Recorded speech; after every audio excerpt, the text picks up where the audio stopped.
Welcome to Jupiter and the final week of spring training. Cardinals fans are soaking up their last bit of baseball. On the field, the rosters are being trimmed and the players are getting down to the business of preparing for the regular season. Cardinals fans in Florida are getting their final spring glimpses at Albert Pujols before he heads north to defend his MVP award. Today, the Cardinals host another playoff team, the Minnesota Twins. It's the Twins and Cards in the waning days of spring training.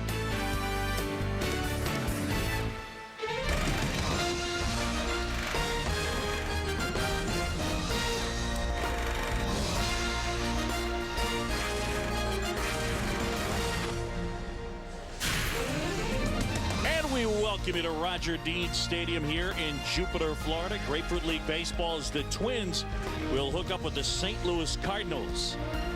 Final week of spring training and teams trimming their roster. Got a feeling that that guy's going to make the team. Albert Pujols has been bothered by a bad back. The Cardinals have been a little dinged up this spring, but hoping to get ready and be healthy for the start of the season.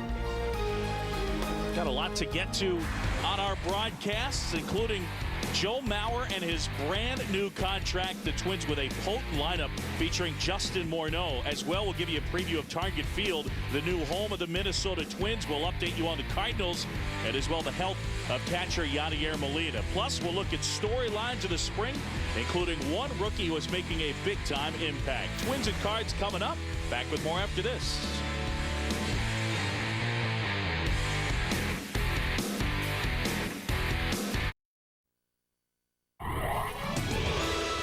ESPN's Spring Training Baseball is brought to you by Radio Shack. The Shack and Lance power the mobile universe.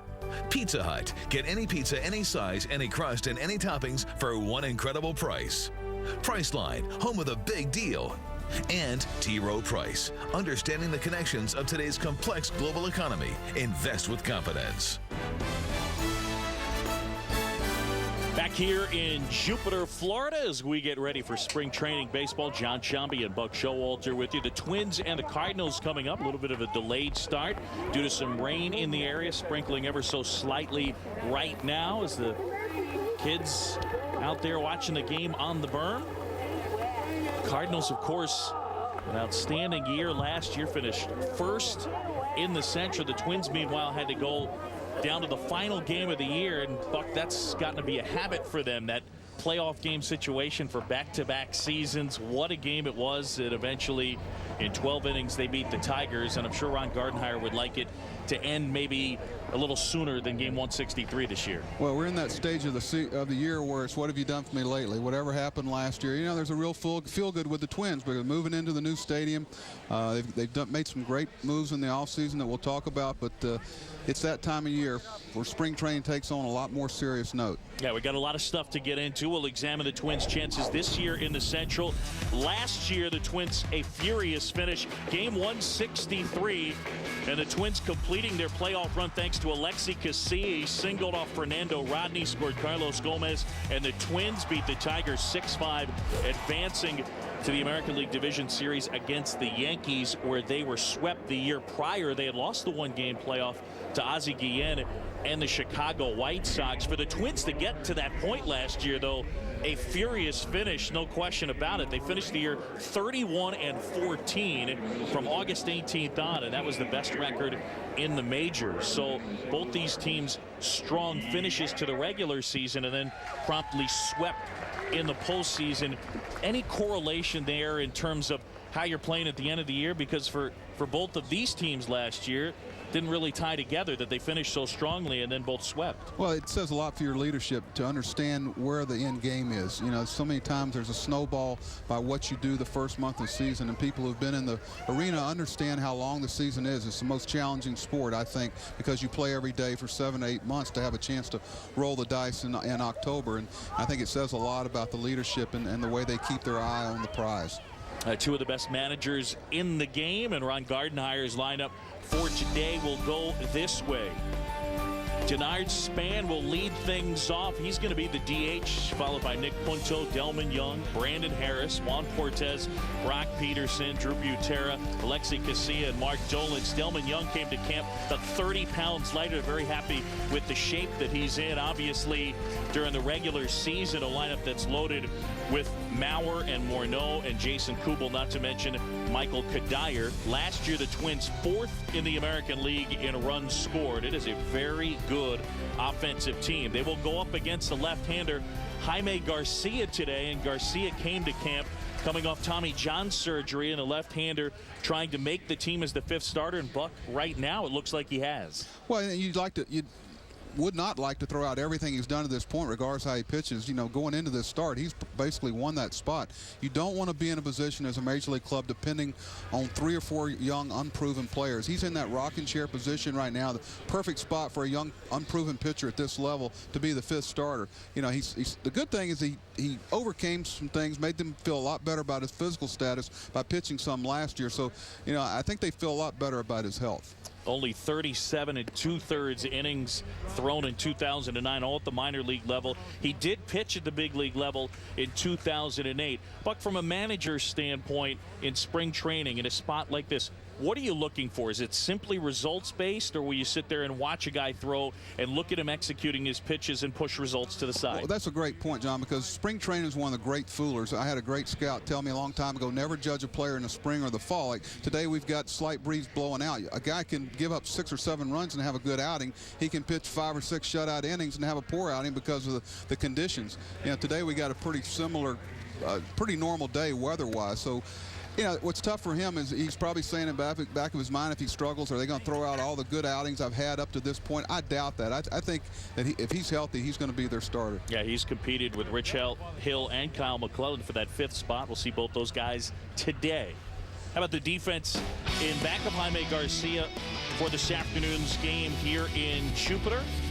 And Tony La Russa in the outfield. It'll go Holiday, Rasmus, and then Ludwig. Matt Holiday re-signing that 7-year deal. And on the left side of the infield, it'll be David Freese and Julio Lugo. Brendan Ryan, their starter, outstanding defender. Skip Schumacher making the conversion from outfield to second. Pujols at first. And Yadier Molina still bothered by that strained side muscle. And so it will end up being Matt Pagnazzi getting the call behind the plate. Heard that name before in a Cardinal uniform. Yeah, Tom Pagnazzi, former Cardinal catcher, and his uncle.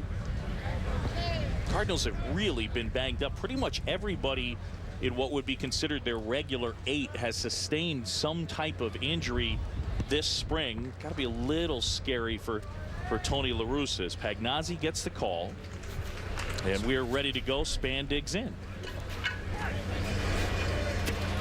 So a little bit of a delay to this one because of the rain, and here we go. Yeah, the first pitch of the game in for a strike. Yeah, John, that's pretty normal this time of year. Guys just have little nicks. You take a lot more caution than you normally would. You probably got some guys not playing today that normally would play during the course of the season. Span bounces that to first, and Pujols will take it himself.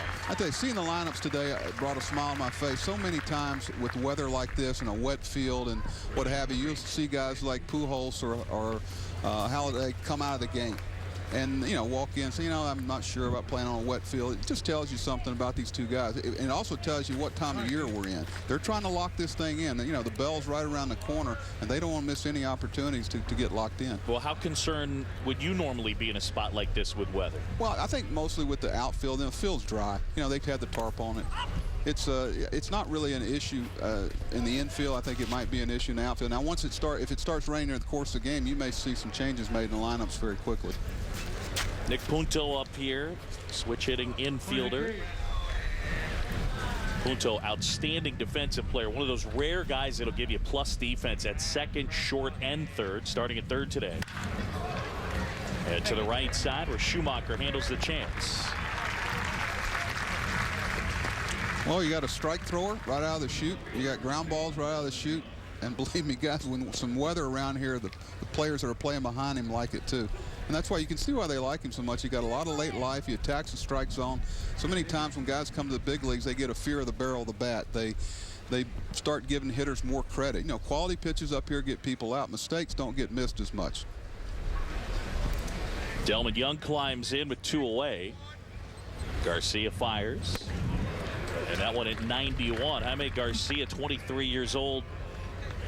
And a native of Mexico, went to high school in Texas. Drafted by the Cardinals in 2005 in the 22nd round. Nice pitch, biting down and in, and it's 0-2. You know, that's a good point, though, John. So many scouting departments are judged by their first-round picks. If I had to look at a scouting department and decide if they were really good, I'd look 5 through 20. That's when you really find out if they know what they're doing. I mean, here's a 22nd-round pick on the mound.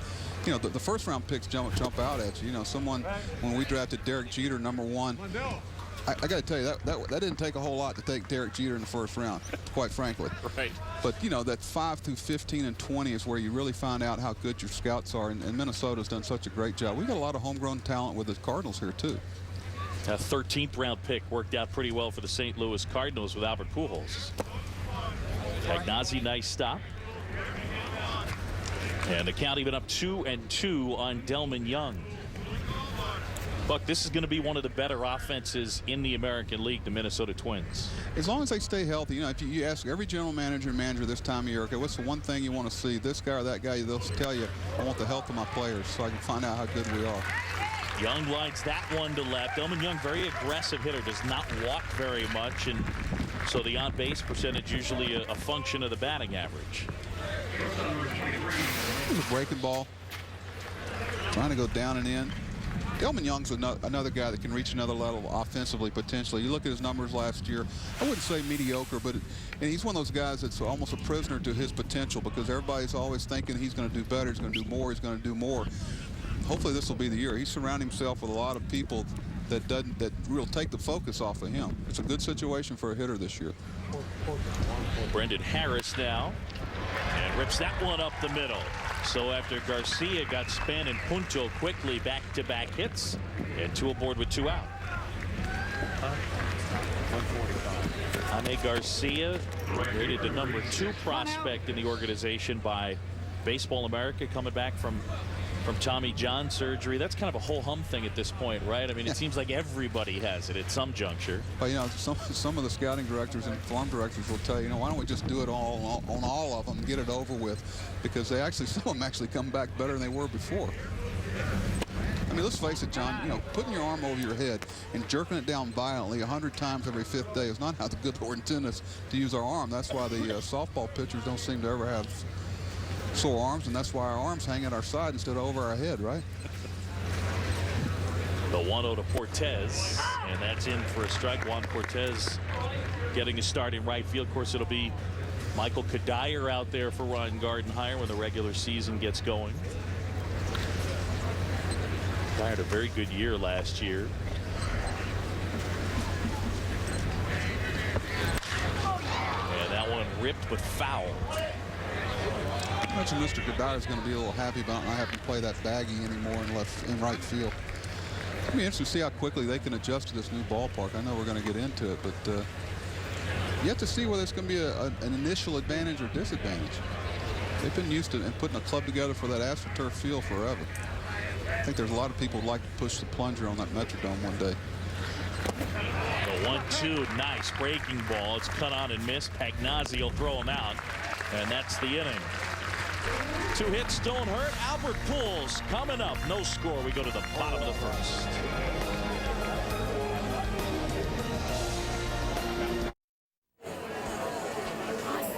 Back here in Jupiter, no score. Cardinals coming up to hit. John Sciambi and Buck Showalter here with you.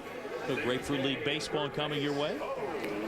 And for the Cardinals, here's the lineup. Tony La Russa's group, 7th in the league in runs scored a season ago. Schumacher, Lugo, and Pujols in front of Matt Holliday, who was acquired last year, right? About a week before the trade deadline, had a big impact at .353 and 13 home runs in a Cardinal uniform, became a free agent, and then re-signed with St. Louis. 7 years, $120 million. They'll go up against right-hander Kevin Slowey coming off that wrist surgery. Hey, he's over there somewhere. Excuse me. Hey, stick over there. First batter is Schumacher, and he takes strike 1. Kevin Slowey pitched in 16 games last year, made those 16 starts. Not a real hard thrower. One of the common denominators of both these pitching staffs and the reason they've been so successful is they're strike throwers. Neither one of these organizations are going to tolerate non-strike throwers. They throw the ball over the plate, and that's one reason why they're so good defensively. They constantly, the ball's put in play, and there's a tempo to the game when their teams play. Schumacher swats the 1-1 foul. The Twins last year issued the fewest walks in the American League, and they have held that spot 5 of the last 6 years, and obviously that's one of the things. I know Rick Anderson preaches it, but you know most pitching coaches do. Yeah, they're just able to execute it though. Right, that has something to do with ability, but more important, has something to do with the mentality down in the minor leagues. One thing, we all heard the expression about it's unsafe to assume anything, but Gardner can assume things when guys come up through their system. There are certain absolutes that they have to bring, otherwise they're not going to the next level. Slowey back to work. And the 2-2 misses downstairs. And I'm sure as soon as we talked about this, is he going to walk the leadoff hitter here, John? No. Amazing. 15 walks a season ago in 90 2/3 innings. He's gone the distance with Schumacher. It may have been ball 4. And one of the things to watch this year with Slowey is the fact that lefties beat him up pretty good. Now, for today's game, not really going to be a factor because the Cardinals aren't loaded with left-handed hitters on their roster. Well, unusual. You usually see a pretty good flux. Obviously, you don't care if Pujols or Holiday are left, right, or switch hitters. They're going to hit everybody. But usually a Tony La Russa team has a real threat off the bench left-handed. Of course, spring's not over. I'm sure they'd like to have maybe another left-handed bat off the bench. We'll see how it develops at the end of the spring. A lot of people are moving players. So I don't think that roster's set in stone yet. Schumacher hanging in there. Here's a Twins defense. It'll be Young, Dolans, and Portes in the outfield. Punto, Harris, Casilla, and Peterson third to first. And Slowey throwing to Salbuterra's son, Drew. Comes the 9th pitch of the at-bat. And Schumacher doing well, spoiling the last few offerings. Skip Schumacher last year at .364 on base percentage, and defensively made the conversion from outfield to second base. That's pretty tough. Okay, I've seen a lot of guys go from infield to outfield, but from outfield to infield, he's had a little background in infield. Wasn't like he had never played there before. That ball ripped well right field. Portes back and hauls it in. Schumacher hit that right on the button. You know, it's hard to imagine that the Twins could get better defensively, but I think they have with the addition of Orlando Hudson, one of the premier defensive second basemen in baseball. And one constant they're going to have is they are going to defend, you know, behind the plate, first base, second base, shortstop, third. I mean, there's no place you can find a below-average defender. Delman Young's an average defender in left field, but he's not going to have to cover as much ground as he did in that Metrodome.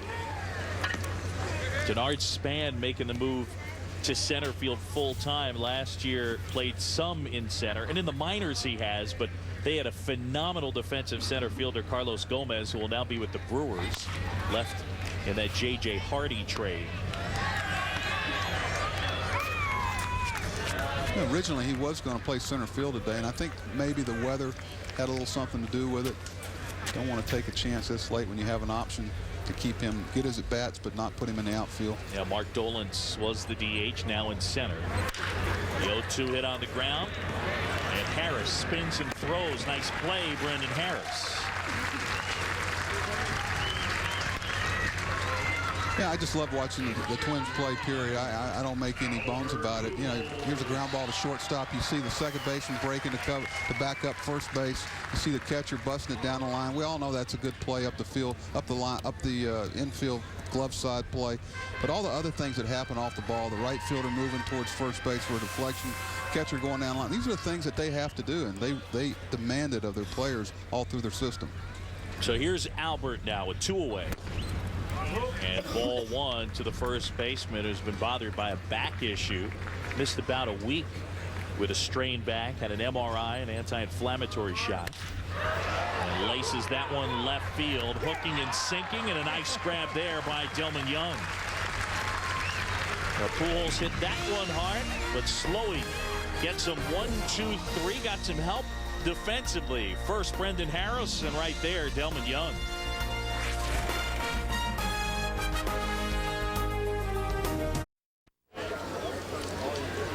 Well, some Twins fans here in Jupiter. It's Cardinal country. Cardinals no score as we go to the second. Of course, the Cardinals share this facility with the Marlins. The Twins over there in Fort Myers with the Red Sox. Jaime Garcia back to work. And facing Brock Peterson, who gets the start at first base for the Twins today. You see so many cities now, you know, when you can go to them to pass a bond issue or taxes, whatever, to build these places, to say, hey, we're going to have 2 clubs there. We're going to have 2 farm systems. We're going to have extended spring. We're going to have instructional league. We're going to have 30 games there instead of 15. It's a lot easier to sell, and that's why you see so many clubs sharing facilities. Did you have a preference, Florida spring training versus Arizona spring training? Not huge, but I enjoyed Arizona because of the travel. It was a lot closer. Ballparks were a lot newer, which kind of runs cyclically, but I'd lean a little bit towards Arizona. I thought the travel was a lot easier on the club. Jaime Garcia ahead here. Brock Peterson 1 and 2. And the lefty back to work.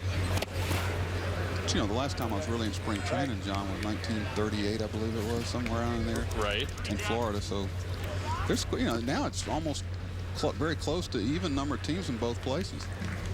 Yeah, I'm sure that the stagecoach travel took a lot of time away from getting from facility to facility. Oh, please.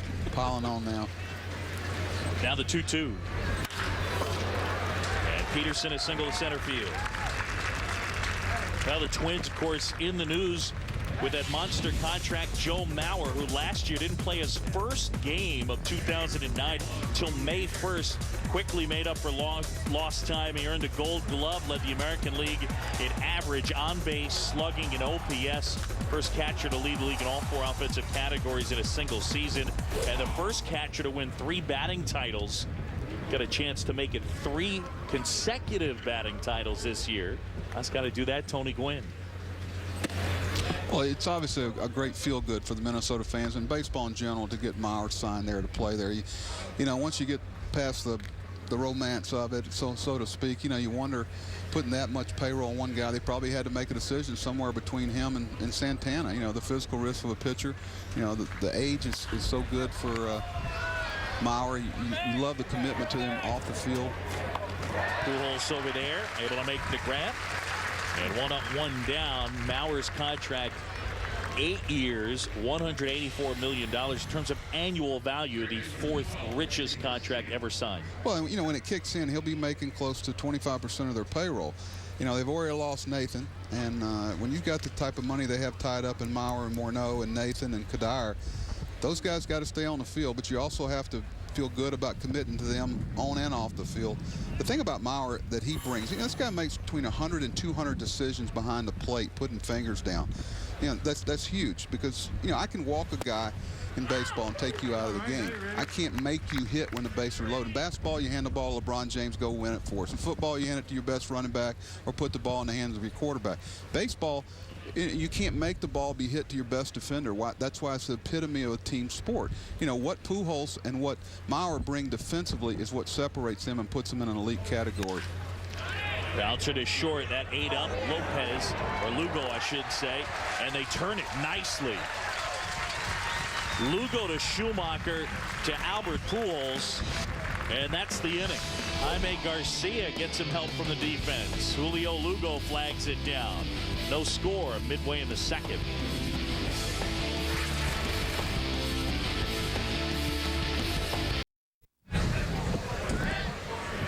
Home half of the second, scoreless game here in Jupiter. Twins and the Cardinals, defending champs in their respective divisions. Twins winning the Central, that 1-game playoff. And the Cardinals won the National League Central by 7.5 games, thanks in large part to the acquisition of this guy at the plate, Matt Holliday, who was re-signed to a 7-year, $120 million contract in the offseason. And this guy can flat out hit. Nice pitch there. Slowly changing speeds. And the count now 0-2. You know, you hear scouts talk a lot about hitters like Holidays that Their bats stay in the zone a long time, you know, not in and out. You know, when you're looking at evaluating guys, they have great range with the bat. In other words, they can handle a lot of balls in the zone and hit firmly. On the ground as Harris picks it up, and there's one away. Well, not to go all geometry on you, but the longer the bat stays in the zone, the more time it has to intersect with the baseball. Well, it's more the angle in which you enter the zone. You know, most guys, there's a lot. That's why I don't put a lot of stock in the way a guy sets up and this. Now, it's where are you when the ball enters the zone? Because all the great hitters get to the same hitting zone and same mechanics when they're getting ready to release a barrel through the zone. But the angle at which you approach it allows the barrel of the bat to stay in there and allows you to handle more balls in the strike zone. And it's hard to teach. It's something a lot of guys are just bring with them. There's Colby Rasmus now. I'll tell you, if we start going geometry, I'm out of here. Okay, I just want to be right up front. You got it. Okay. Absolutely. I'll comply. We're not going to make this too tough. No. Ball to strike to Rasmus, their everyday center fielder, bothered by a little bit of a bruised knee. John, this is the best part of baseball other than postseason, spring training. There's a certain romance with it, certain pureness, but now it's changing. This last week here, there's a different look. You got the Turk, you know, as a manager, you're careful about walking out in the locker room. You're starting to see empty lockers out there. You know, the press is constantly talking to you about whether or not you're going to make the club, you know, constantly picking your brain about what your last 3 or 4 spots are going to be. But, you know, before the reality of the season's around the corner, and your weaknesses and strengths are going to show up. Slowy's 2-2. And a line drive, base hit into left center field. So Rasmus with the Cardinals' first hit of the day. And folks, ESPN's coverage of Major League Baseball spring training continues Tuesday afternoon. Kevin Youkilis and the Red Sox facing division rival Tampa Bay, led by Evan Longoria. Major League Baseball spring training tomorrow at 1 Eastern. You know, John, guys talk all the time about great evaluations they made. You know, with Ryan Ludwig here, here's one that we missed on. Runner goes, throw down to second is in time. What a great play. What a great play by Butera. And Casilla hanging in there. Angel Hernandez on the call. I tell you what, take a look. You're the second baseman. You got contact. You got a short hop. You don't bail. That's a great play. That's where the catcher grabs him when he comes off the field. That's a gutsy play. There's a guy trying to make a club, I guarantee you. Butera right now with Jose Morales ailing has an opportunity to make this team as Mauer's backup. Wilson Ramos, another guy in the mix who is considered their second best prospect after Aaron Hicks. And going back to Ludwig, you know, we had him in Texas, and it's just a great testament to a guy that had the will to succeed. He played winter ball. He overcame some real physical problems. You know, left-handed thrower, right-handed hitter, which is very unusual in the major leagues.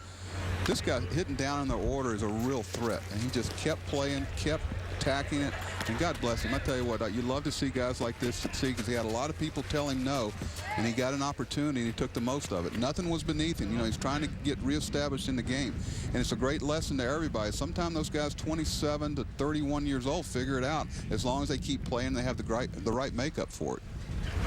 Yeah, Ludwig went to UNLV, was originally drafted by the A's, then on to the Rangers, the Indians, but really St. Louis, the place where he found a home, that breakout year in 08 with 37 homers.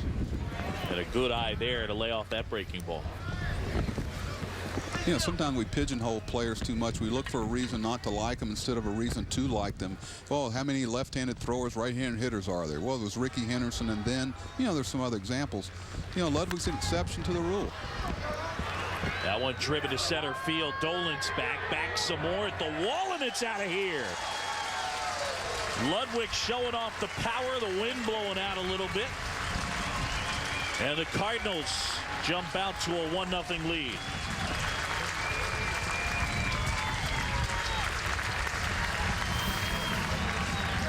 A low fastball. Watch the extension. Get it up in the little bit of breeze blowing out. It's actually picked up a little bit.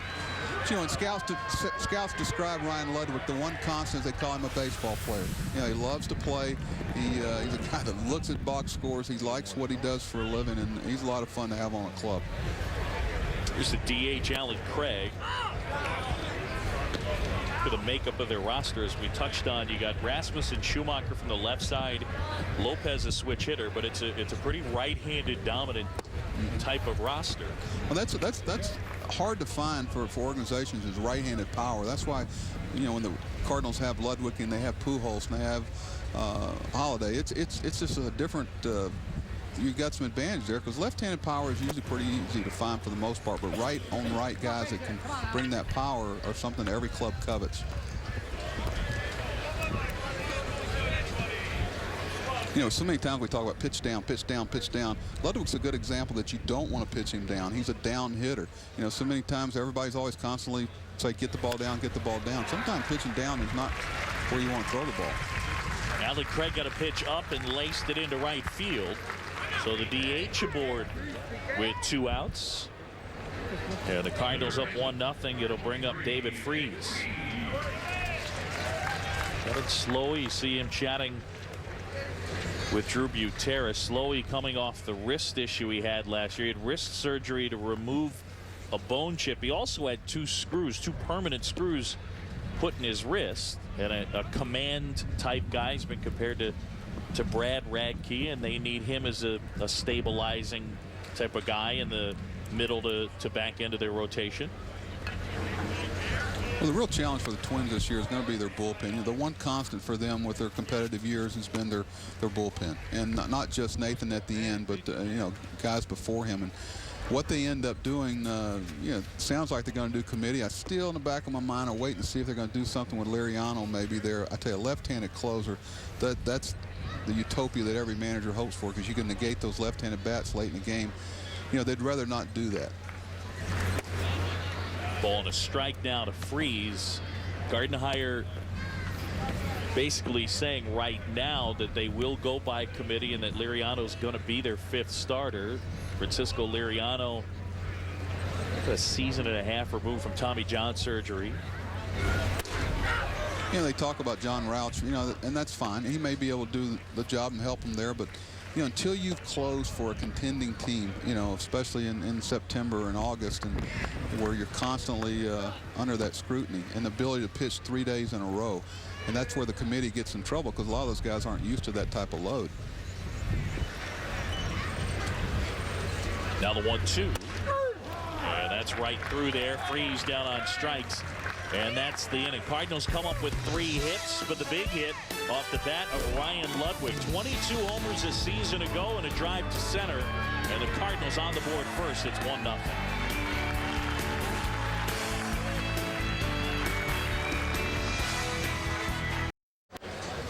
Back here at Roger Dean Stadium, Jupiter, Florida, as we go to the 3rd. Cardinals lead it 1-0. John Chambia and Buck Showalter with you. And we are joined in the dugout by Adam Wainwright. How are you, sir? I'm doing fine. How are y'all?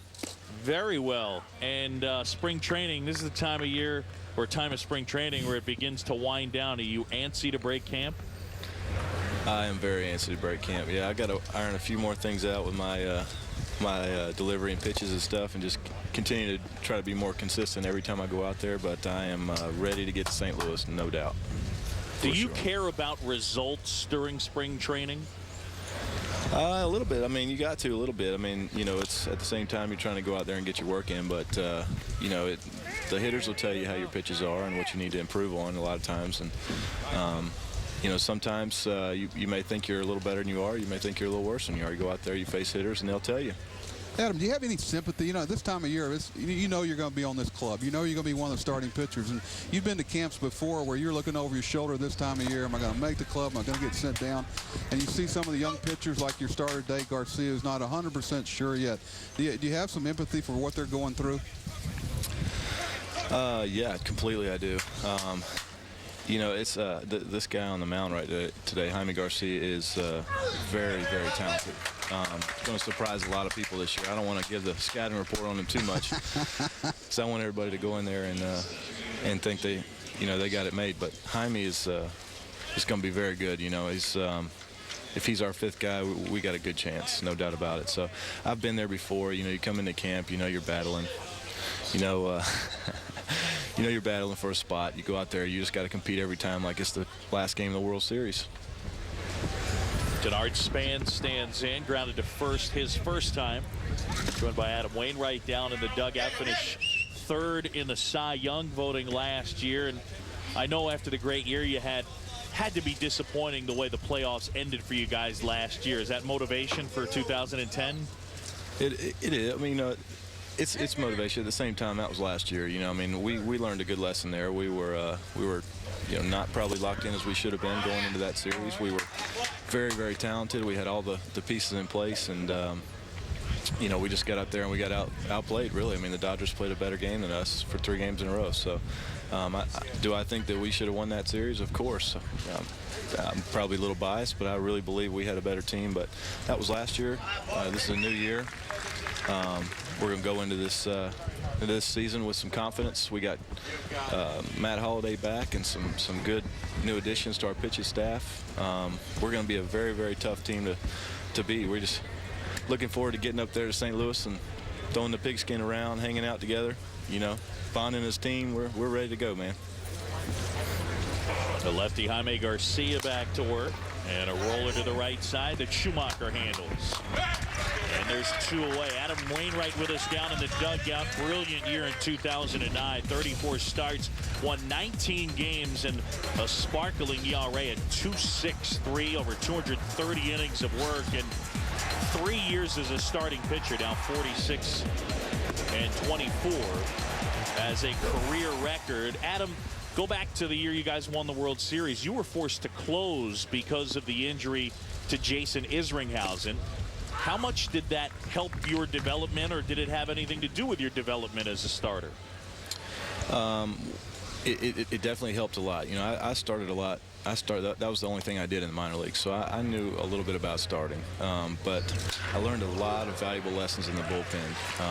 I also learned, you know, this going through that year in the bullpen. I get to close out the World Series at some big games, pitching some really, really big spots.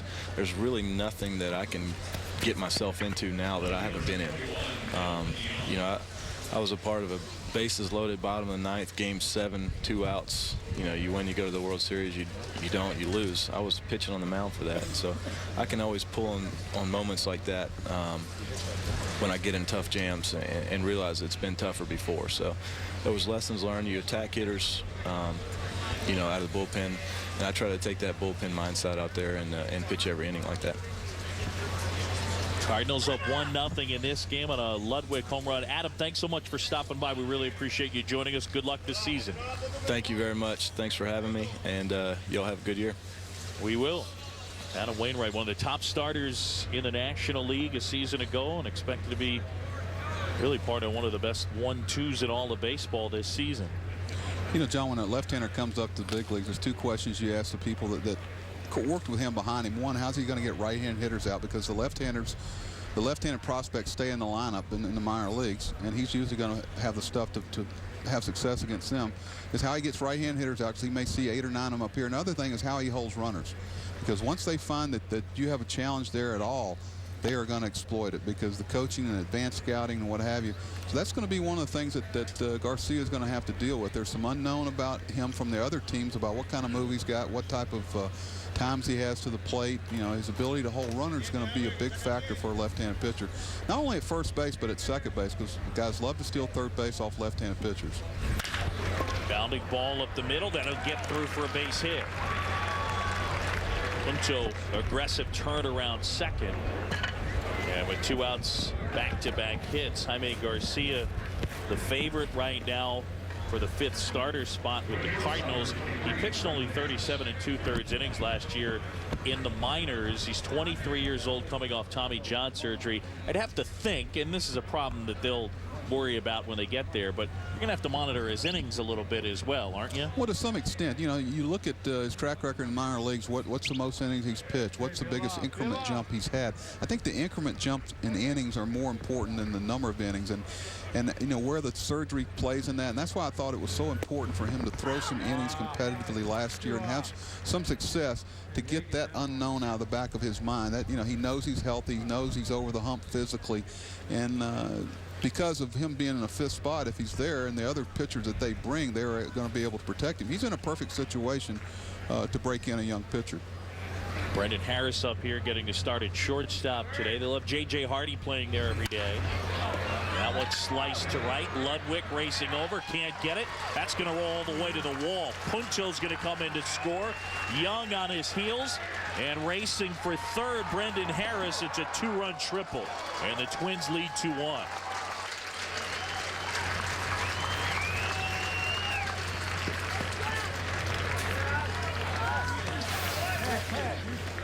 No, it's about angles. Ball ran back over the center of the plate. Ludwig's trying to cut this ball off. You know, right-handed right fielder may make that play. You know, decided to take an angle there with 2 outs. Probably with 1 out, he might have taken a different angle, try to keep that second run from scoring. Pagnazzi out to Chat. Brendan Harris, a couple of hits, a single, and now a triple to knock in 2. And Jaime Garcia has already given up 6 hits in this one.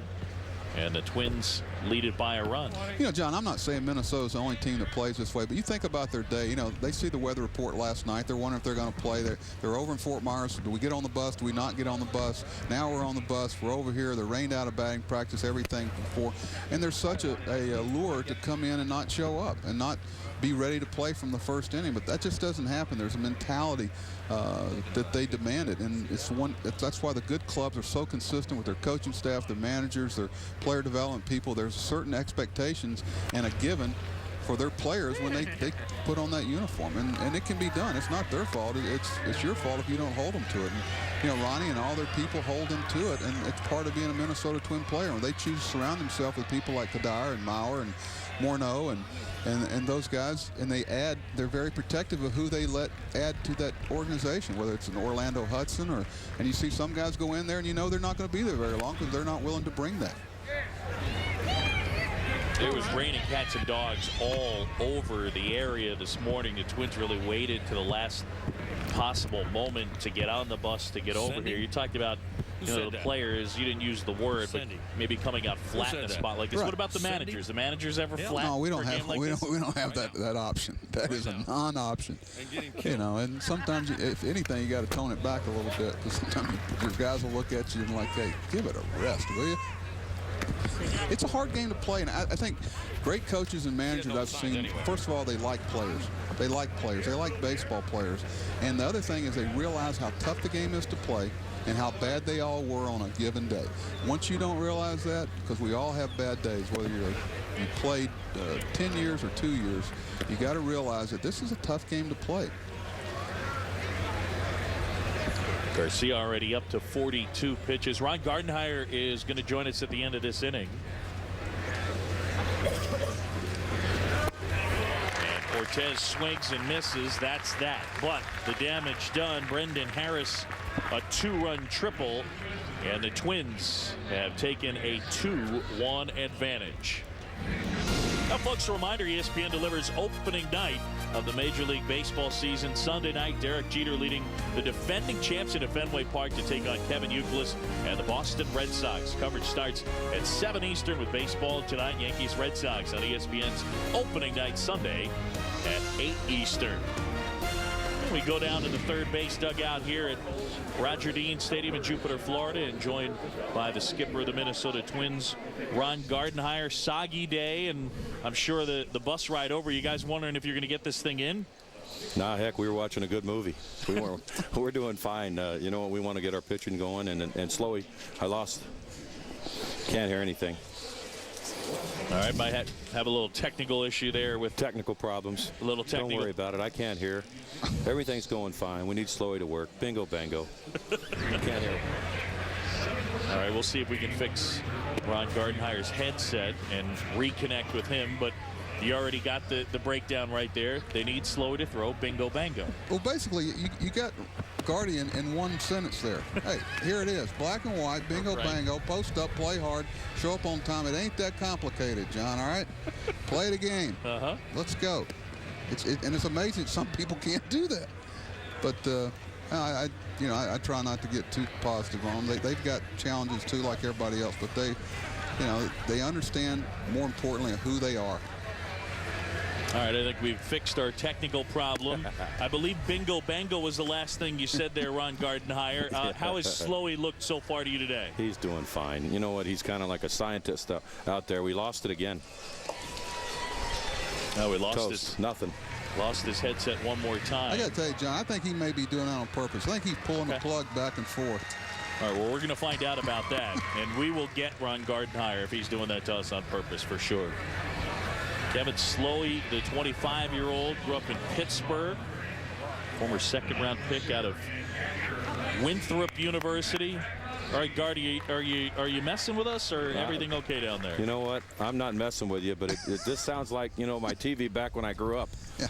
I got stuff like floating, static, we call it. Yeah. Okay. Guardy, Static. this is Buck. How excited are you about doing this interview right now? I just lost you again, boys. It doesn't matter. You go in and out. I can't. You know what? This is exciting stuff, Buck. Yeah.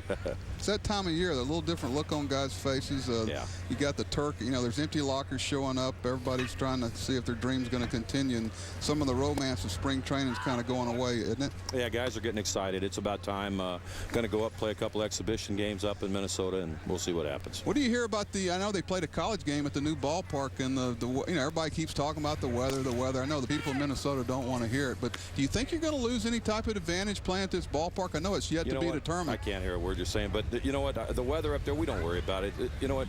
It's going to be a new ballpark. It's ours. We don't have to share it with anybody. We don't have to wait, have any time delays or anything like that, or time restraints. So it's our ballpark, and we're excited about it. We're going to have some fun with it. All right, Ron, we apologize for the technical difficulties. Thank you for joining us. My pleasure, guys. Thanks.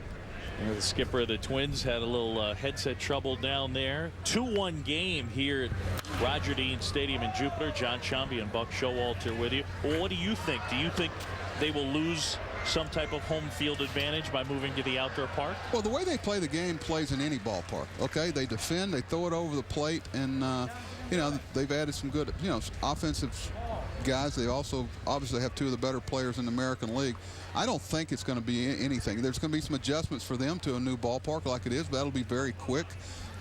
It's not like they put a club together for AstroTurf. So it's a club that will adjust very quickly.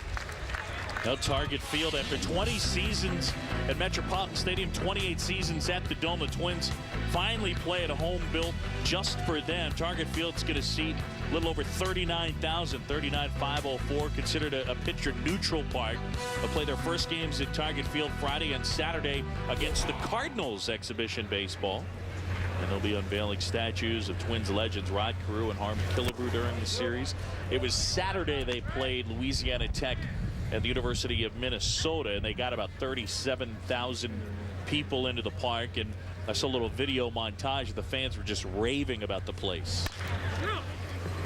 Well, you see ballparks being built now. They're all looking for a kind of a retro look, but with all the modern amenities. But at the same time, the foul ground seems to be going away because the fans want to be closer to the action. You're seeing them not building the 50, 60,000 seat stadiums, and even Pittsburgh, which is one of the great ballparks in the major leagues. And it's just so fan friendly. It's great to see, and it's great for the fans in Minnesota. Line drive left field, and that'll drop in front of Delman Young. So Schumacher with his first hit. And with one away, a man aboard. Buck, fans and media members always interested to go into a new ballpark. Do the players and the managers get excited as well? Oh, yeah. Are you kidding? Especially, I've been in that visiting locker room in Minnesota. That wasn't a place you enjoyed showering up. And, quite frankly, it was one of the few places where coaches and managers had to shower with the players, and that you could lose some respect in a hurry there. But I think they're excited about getting the season started, but at the same time I think they're really excited about being a part of what everybody else has. You know, there's a little bit of jealousy there. But I also think it's going to bring a little influx of payroll. You know, this isn't $50-60 million payroll team anymore. They're well over 90. You know, a lot of people lose sight of that. And, you know, they're taking this money. They think they're going to, kudos to the Twins, they put it back into their players. They put it back into Joe Mauer. And hopefully it'll pay off for them. It's risky. Right now they're projected a payroll of around $96 million. Projected at a payroll that'd be higher than the Dodgers, which is just absolutely staggering when you step back and think of market size. Well, we also know the Dodgers, when those young players get to the point where they can demand contracts, that's going to change drastically. And, you know, just different situations in each organization of when they have to pay their players. I think the other thing, you talked about risk with the payroll projected to be at about 96. Mauer, Morneau, Kadire, and Nathan are scheduled to make in the neighborhood of 47 of that 96. So that's before Mauer's money kicks in. He's working off an old contract. And, you know, most organizations, people down the dugout, and they don't like talking about the money part of it. You know, it's just a necessary, I don't want to say evil, it's just part of the game. Here's where you pay, you know, now comes the time where you play the game, where you do all the things. You take the agents out of the picture and you start playing baseball. Slowey knocks that down, now picks it up and throws out Lugo. 2 away as Schumacher gets down to second. But, Buck, no matter how much guys don't want to talk about it, no, the money is always going to be a factor in terms of the way teams build their rosters, always looking for value. Right. You know, that's why everybody covets a young player that has established himself in the big leagues, because they're not at a point what it allows you to do at other places. You know, what does Mauer's contract keep them from doing? You know, that's yet to be seen. Here's an interesting situation. You're in spring training, you got a base open, 2 outs, and Pujols is hitting. And you're guarding. What are you doing here? John? You're asking me. Okay, you're asking me. I think in this spot, with spring training, you got to pitch to him. What about regular season? He's moving to first base so fast it makes your head spin. But it's yet to be seen if that's going to be attacked this way with Holiday on, you know, hitting behind him for a full season.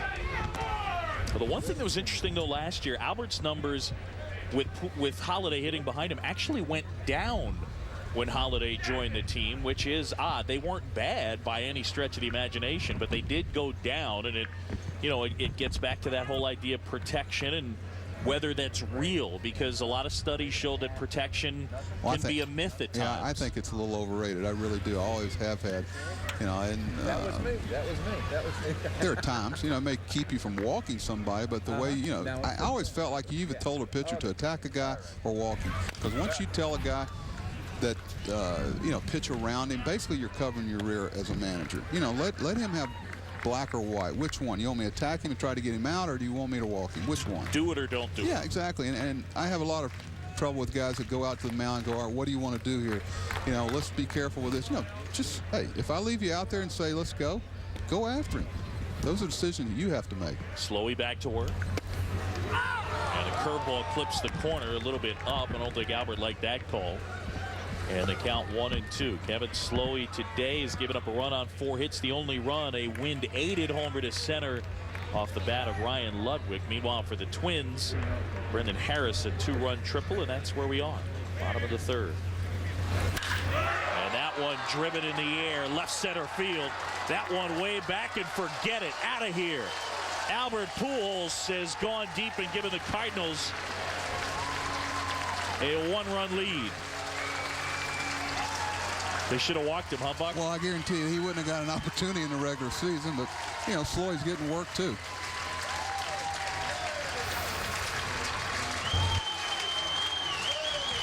Extension. Ball out over the plate, a little bit down where he can extend his hands. Those big, strong guys, that's all you're trying to do is keep them from extending their hands or take them off a sweet part of the bat. The most amazing stat for me about Pujols, John, is the strikeout total.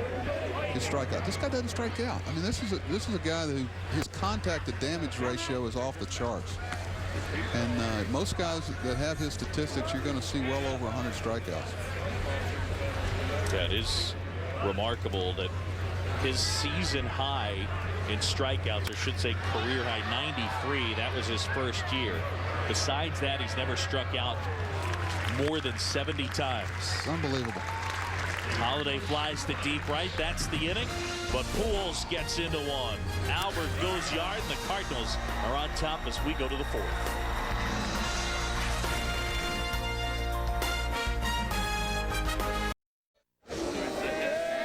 Back here, Roger Dean Stadium, Jupiter, Florida. Grapefruit League Baseball, Twins and the Cardinals. Albert Pujols getting into 1-2-run homer has given St. Louis a 1-run lead. And Albert, I would say the back is feeling fine. Got the anti-inflammatory shot. Also saw a chiropractor. You know, we talked about how few strikeouts and what an amazing stat that is for me. You know, probably more home runs than strikeouts in a given year sometime. Mauer's in the same boat. You know, that's what he brings. His contact to damage ratio is always there. Peterson rips one to left. And a leadoff man aboard. Joe Mauer last year, 28 home runs. The amazing part is that when you look at his strikeouts, only 63 strikeouts. 50 the year before that, 51 the year before that, 54, 64. You know, John, I was at a golf tournament last year and sitting around, and Yogi Berra's golf tournament was talking. When Yogi talks, we all shut up and listen, obviously. And he said, check out my strikeout total sometime. That's all he said, and that's as close. You know, he had a year where he struck out 12 times in an MVP year, I believe it was. 1950. 656 plate appearances. Bunt, pop, foul. Pagnazzi can't come up with it. But say again. 656 plate appearances for Yogi Berra in 1950, and he struck out 12 times. Think about that. Are you kidding me? Now, he had a bat bigger than he was, but that's an amazing stat. When he told me that, you know, it's sacrilegious to dare doubt Yogi. I went home and looked it up, okay? But I wouldn't say it out loud. Just tell him I looked it up. Well, he thinks Mauer strikes out too much then, doesn't he? Probably. What a beautiful man. A strike on Butera, the right-hand hitting catcher. Battle for the backup spot. Butera in the mix. And right now, Jose Morales out with a bad wrist. So Butera battling with Wilson Ramos, who's considered their second best prospect. How's he feeling behind Mauer? Like, you know, they're talking about maybe Mauer someday moves to another position. What is that, 10 years away? You never know. But of course, it also could be some trade bait down the road. Yeah, you wonder if he becomes a chip to trade. Because it's one of those things where, I mean, look, your backup catcher is going to play some, but when you're talking about a player the caliber of Joe Mauer, it's going to shrink your playing time even more. With his offensive numbers, you also think about, can he change positions? Can he go somewhere else? Here's a 2-1 to Butera. Don't throw to first. You know, I see some advanced scouts starting to work in, you know, before the game ran into some guys that I knew, and they're starting to. And one of the things they're looking at, because when they play the Cardinals now, they want to know what kind of move this guy has to first base. That's the first thing the first base coach is going to ask him about Garcia. Up the middle, Lugo takes it himself, gets one, and Pujols the dig at first, a double play. Well, these two teams will open up Target Field Friday and Saturday. Our game here, Cardinals leading at 3-2. Folks, Boys and Girls Clubs of America, the official charity of Major League Baseball, reaching more than 4 million kids worldwide. Visit MLBGoBeyond.com to learn how you can help create a positive place for kids. And the switch hitter, Alexi Casilla up here, second baseman, wrapped into a double play his first time. They'll have Orlando Hudson playing second base every day. It'll be Hudson and Hardy as their double play combo.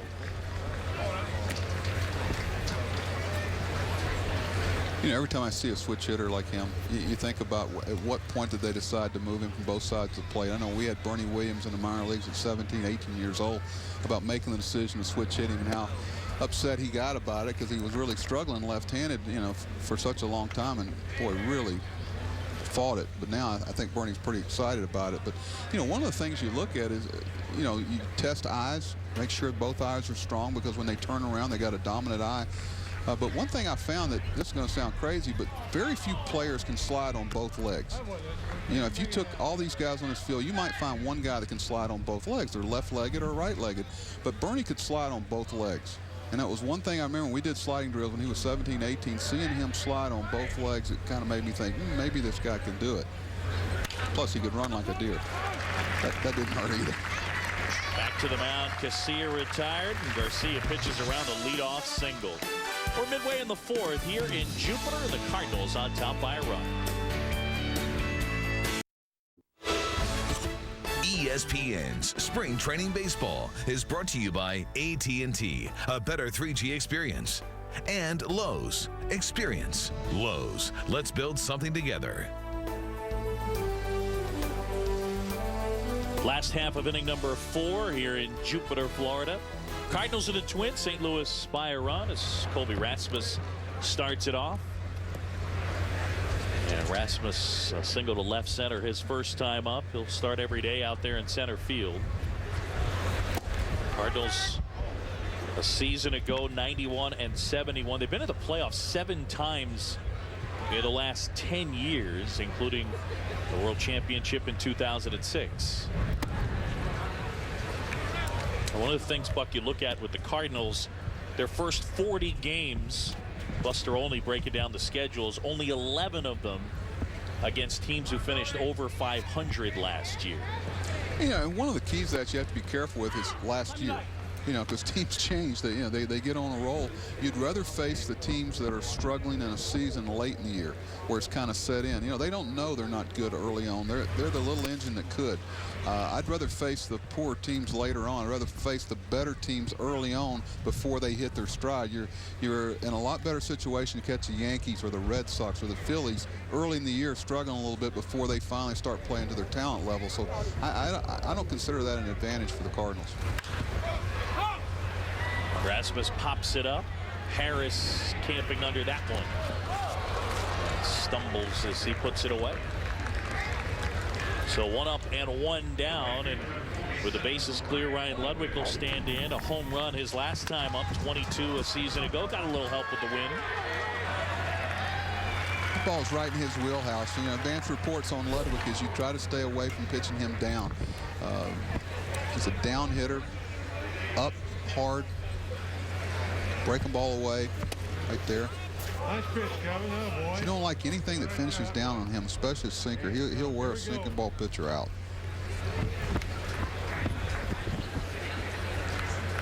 Tells you how hard pitching is because everybody knows it and it's hard to get it there. There aren't many secrets in baseball. Yeah. Nice pitch. Yeah, when you get right down to it, pitchers are going to execute what they do well, and the guys that are successful by and large are saying, here's what I do well, can you stop me? Yeah, it's like this guy's good breaking ball hitters. Randy Johnson not going to throw him a slider. I think he is. You know, they're still going to come at you with their strength, but you know, being aware of it, I think it more applies to the middle of the road pitcher. It doesn't have a real put away out pitch. Slowey now the 2-1. Misses off the plate. Slowey again, a guy who's got to figure out an answer for left-handed batters. Last year, lefties hit him about 30 points better, but the on-base percentage about 70 points difference.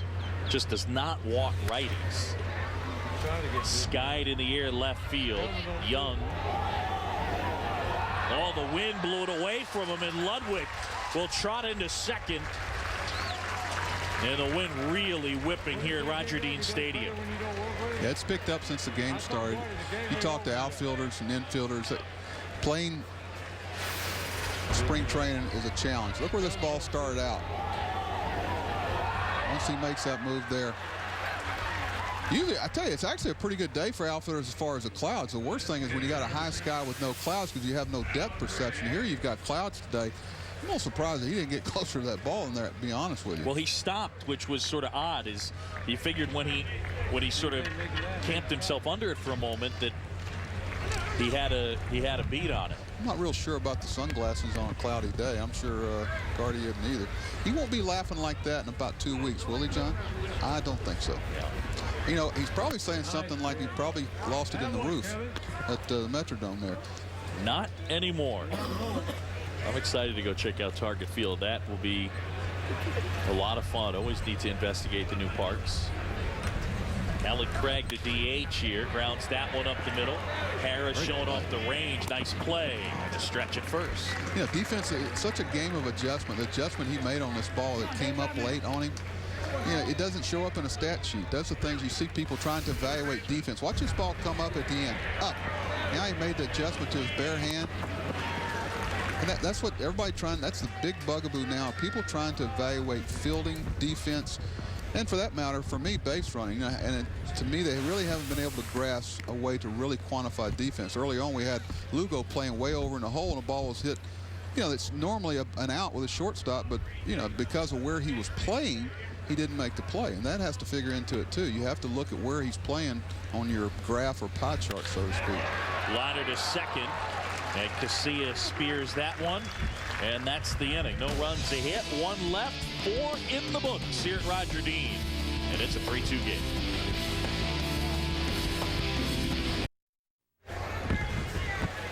We go to the 5th here in Jupiter, Florida. Spring training home of the St. Louis Cardinals. And the Redbirds on top by 1. We welcome in Cardinals starting shortstop Brendan Ryan down in the dugout. How you doing today? All right, guys. How's it going? How's your wrist doing? I know you had surgery in February. How's it feeling?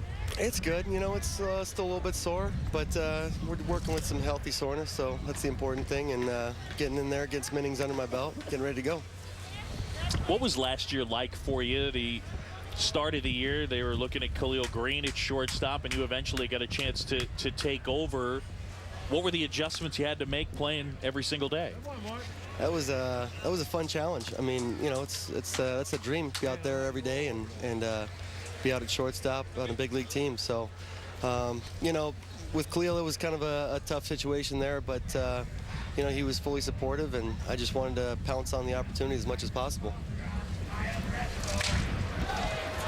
In the year left field, as Holiday is able to put that one away. Brendan, one of the things both the scouts and the defensive metrics agree on, and that is your proficiency out there at shortstop. What I wanted to ask you about, though, is where you position yourself. There can't be another shortstop that plays as deep as you do. You start on the grass when the play begins. How did you begin doing that? You know, it really depends on who's the hitter. I mean, I'm going to play as far back as I can, depending on how fast that guy is, and you know, the only thing I really have to worry about is the lip. I want to make sure I get that ball in front of the lip, not get any bad hops. But yeah, I mean, you know, with Denard up here, I'm going to probably be playing double play depth. So, but some of these big slugging first basemen, I'm going to be as far back as I can. You know, Brendan, a lot of people don't realize in spring training what a nightmare pop-ups are with the high sky and the wind. You know, you talk a little bit about in spring training, ball goes up in the infield, and boy, you better keep your eye on it, and everybody better think they're involved in the play. Yeah, I mean, you saw a play out there in left field last inning. You know, today is a little overcast, but usually we got high skies, no clouds, and yeah, it gets real tough. They get those jugs machines out here and shoot them up, I don't know, 400 feet up, something like that. And you know, it's always windy and everything. So you know, it's spring training stuff. You want to make sure you get all the fundamentals down and everything. But you know, it's that's the game, right? It's part of it. Yeah. Brendan Ryan joining us down in the dugout. Twins and Cardinals hooking up in this one. Bouncer up the middle. Lugo, Schumacher, and a double play. Nicely done, just like Brendan Ryan would have done. Thanks for joining us. Thanks, guys. Take it easy. All right. Midway in the 5th. And the home team, the St. Louis Cardinals, lead it by a run.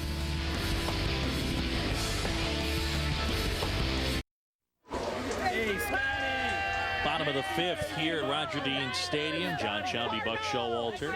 Cardinals lead this one by a run, and the Twins, Kevin Slowey out there, and Slowey has given up 3 runs on 6 hits, gave up the 2-run homer to Albert Pujols. Buck, your thoughts on what you've seen from the right-hander so far? Well, this time of year, they know he's going to be in the rotation. They're more interested in him getting his work in, getting his pitch count where it needs to be to start the season. You know, you see where the comparisons with Radke, and I think everybody with the Twins would say slow down a little bit. He's a little bit across his body, has a similar release point. Doesn't quite have the dynamite sinker that Radke had. And the breaking ball is a little less of a sweeper than Radke had, but they both have pretty good changeup. Twins a season ago 11th in the AL in team ERA, and it'll go Scott Baker, then Nick Blackburn, Pavano, Slowey, And right now, Liriano is going to be their 5th starter. They will not use him as the closer. A lot of people don't realize they were they were the only organization that I believe had 3 starters with over 200 innings. A lot of people, don't realize that Pavano had over 200 innings last year, counting his 2 stops, and that's amazing for a guy that a lot of people had written off. So a man at first and nobody out. The Twins, though, last year, it's a little bit surprising. You think about a team with Minnesota, and you think pitching first, but 11th out of 14 teams in ERA, 12th in starters ERA, a little surprising. And that tells you how good their bullpen was, and it's part of the mentality they're pitching in Minnesota. It's attack the strike zone. They're not going to get beat with the base on balls. They give up home runs. They want to be solo home runs. Home runs are a part of Major League Baseball. You've got guys hitting 7th and 8th that hit 3rd and 4th in the minor leagues their whole life that have power. The power is all through the lineups in the major leagues. But those home runs you give up need to be solo jobs, not putting people on base. Nice play there. Peterson steps in the bag, throw to second, double play. And well done there by Brock Peterson at first. There's an example of base running. How do you know as a runner at first that this is going to be a tag play or a force play? He's breaking. He doesn't know whether he's tagged the bag or whether he's throwing the ball for a force play. So he's thinking about breaking up the double play initially. You got to read the shortstop to let him know whether he's in it. See, he's in a tag position and not in a double play situation where he's going to have a force play. The key to that for the runner is reading the shortstop. Julio Lugo for 2. And a couple of home runs in this one. Ludwig has hit a solo homer for St. Louis, and Pujols a 2-run homer for the Cardinals. John, there's a good example. Everybody talks about left-handed first baseman, but right-handed first baseman, for instance, Teixeira, the ball that you defend better because you're right-handed is a ball down the line, which is an extra base hit. If that ball goes by him on his non-glove side, that's a single. So the ability to when you have a right-handed first baseman, it does decrease the number of balls that go down the first base line. How many times do you see Pujols making that play, or Marneau or Teixeira making that ball glove side down the line? Because if you don't catch that baseball, it's extra bases. Yeah, it's a good point. I mean, you talk so much about, or at least it is talked about, left-handed first baseman, the ability to throw to second without having to rotate their entire body. Well, the plus with a right-handed first baseman is the ability to cover down the line more easily. And the thing that I always worried a little bit, I remember I used to worry about with Teixeira, is on that throw from a shortstop or second baseman, it takes you up the line. Your glove hand's exposed down the line with the runner. You see wrist injuries a lot of time when they're trying to catch that baseball with the runner right on top of them. You don't have that problem with left-handers much. Almost ended Cliff Floyd's career, a collision with Todd Hundley at first base years back, where his wrist was absolutely shattered at first base when he was playing with the Montreal Expos. 2-2 now on Lugo with the bases clear and 2 down. That's the big thing in baseball now, is trying to evaluate defense. It's a challenge for people to do it with graphs or stats or what have you. And I had to do a conference a few weeks ago, and I challenged everybody there. I said, listen, if you want to have a job in baseball the rest of your life, figure out a way to quantify defense that people in the dugout and the clubhouses and the front office respect and believe. And that's the next challenge, because for years it's been done with eyes and scouts.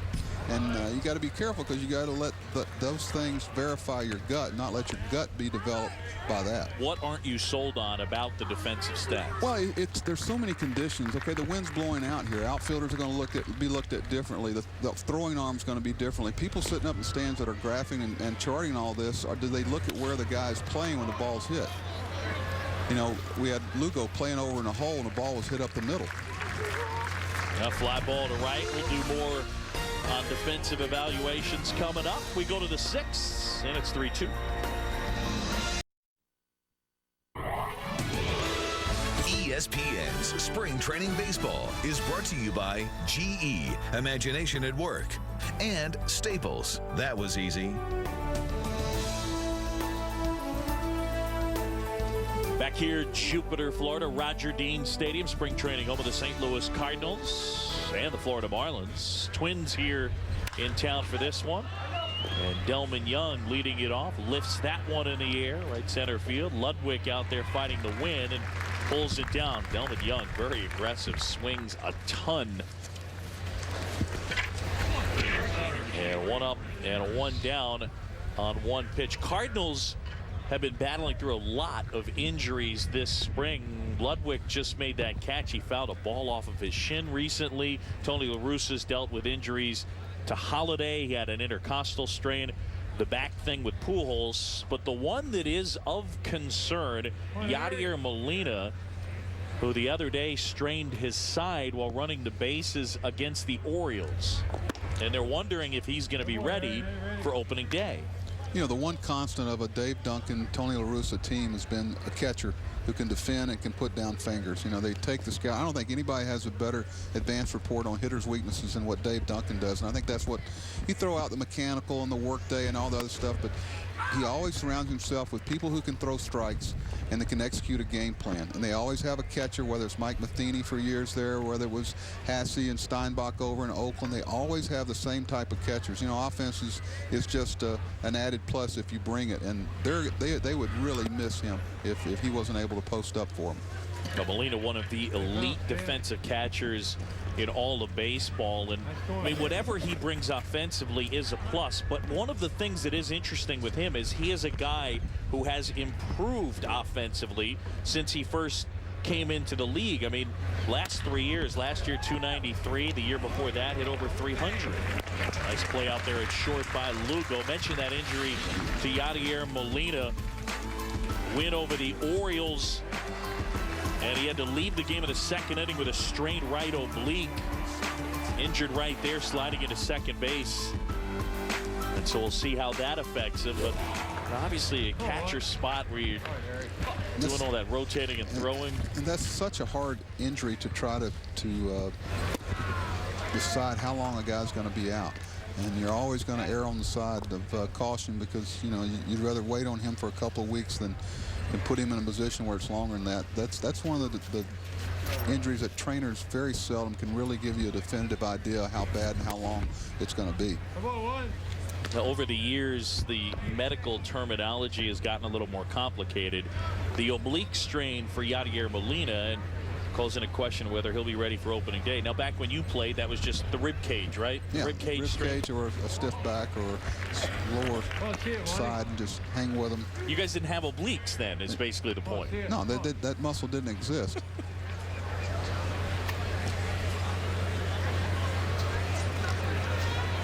Back when I played, there was no stretching. Just threw a couple and went and got them.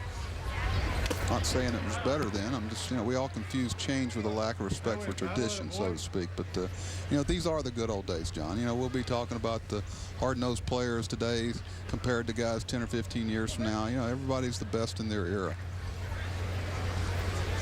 Cortez back in there. Garcia had 1 and 2. And the lefty of the plate. This is also that time of year where you're not facing AA and AAA guys trying to make a club. You're starting to see some more of a frontline guys. It's so much better evaluation tools towards the end of the spring when you're seeing more of the frontline guys really starting to lock in. Saw Anthony Slamma down there in the bullpen. Looks like he'll be next to relieve Kevin Slowey. The 1-2. How about Garcia today? He's done a nice job. And there's Slamma down there, the right-hander.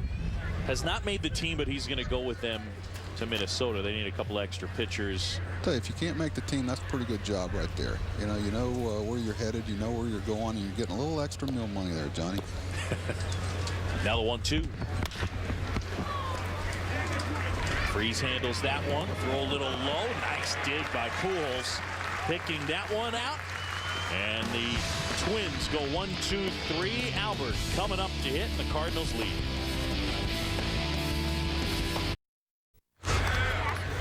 Back at Roger Dean Stadium, Jupiter, Florida. The Cardinals leading the Twins 3-2. Grapefruit League action. John Shelby and Buck Showalter with you. Final week of spring training, and Anthony Slamma into the game, replacing Kevin Slowey, who went 5 and gave up 3 runs on 7 hits. See the numbers on Slamma. Big strikeout pitcher, does walk some guys. This is when you worry a little bit as a manager. You want your best player against a young player that's had some control problems with his arm angle, missed his arm side a lot. But he's got to get his at-bats. It's something where you just hope that he continues to get what he needs to get ready for the season, regardless of who he's facing. Pujols is lined out and homered. And the breaking ball misses down and in. The count 1-1 on Albert. 3-time MVP. He's won each of the last 2 MVPs in the NL. That clips the corner. Mike Estabrook on the call.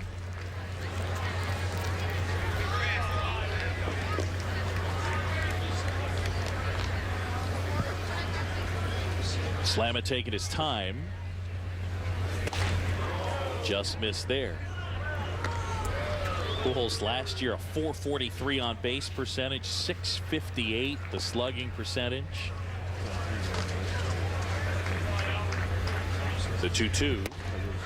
Oh, just off the outside edge. I don't think he's going to get that call, Albert. What do you think? Probably not. This is a nice welcome to the game moment, though. Come on in and face Albert, first batter. Got something up in the zone, and Pujols fouled it back. Last time up, didn't miss. Pujols getting all over one against Kevin Slowey out to left center field. 47 homers a season ago.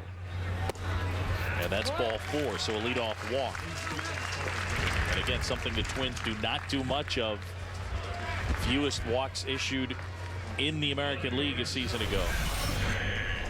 Never a bad idea to walk Albert Pujols, though. 3-time MVP. All-Star seemingly every year. He's also won a Gold Glove. You like him a lot defensively at first, don't you? Well, I think he's a game changer defensively. And when you have that type of offense and a guy that's a plus defender, he just impacts your club in so many ways. And I think what gets missed sometimes is the way it impacts your organization, the rest of the people on your roster. I mean, you bring up young players in spring training, and you see the way he plays the game, how much pride he takes in defense, and they realize that if the best player in the game potentially can do it that way, and maybe that's the way I've got to approach it too. That Holiday up here. See Holiday wearing that number 7. I was asking him about number choice when he came over to the Cardinals. He wore 5 in Colorado. And he nodded at Albert's locker and he said, yeah, I don't think I'm going to get 5. And he paused, because normally if you want to get a number from a guy, the standard procedure is to give him a watch. And he said, I think he's probably got enough watches. Good evaluation. Absolutely. Yeah, some people may wonder why you're not running for Pujols here, late in the game, later in the game. That's part of the process too. That tells you what time of the spring we're in. These guys have got to get used to playing 9 innings, playing 6+, run the bases, do the things that you're going to require your body during the course of the season. It's a process, and we're in that process now where you've got to. One popped up, and Butera able to put it away. First out of the inning, and Holiday retired. Another great thing about Pujols is that he's not a base clogger. And this guy can score from second on a single. He can score from first on a double. He'll steal some bases now and then. Guys slow the plate, forgets about him. This guy, most guys with his offensive prowess are base cloggers. He's not. Yeah, stole 16 to 20 last year.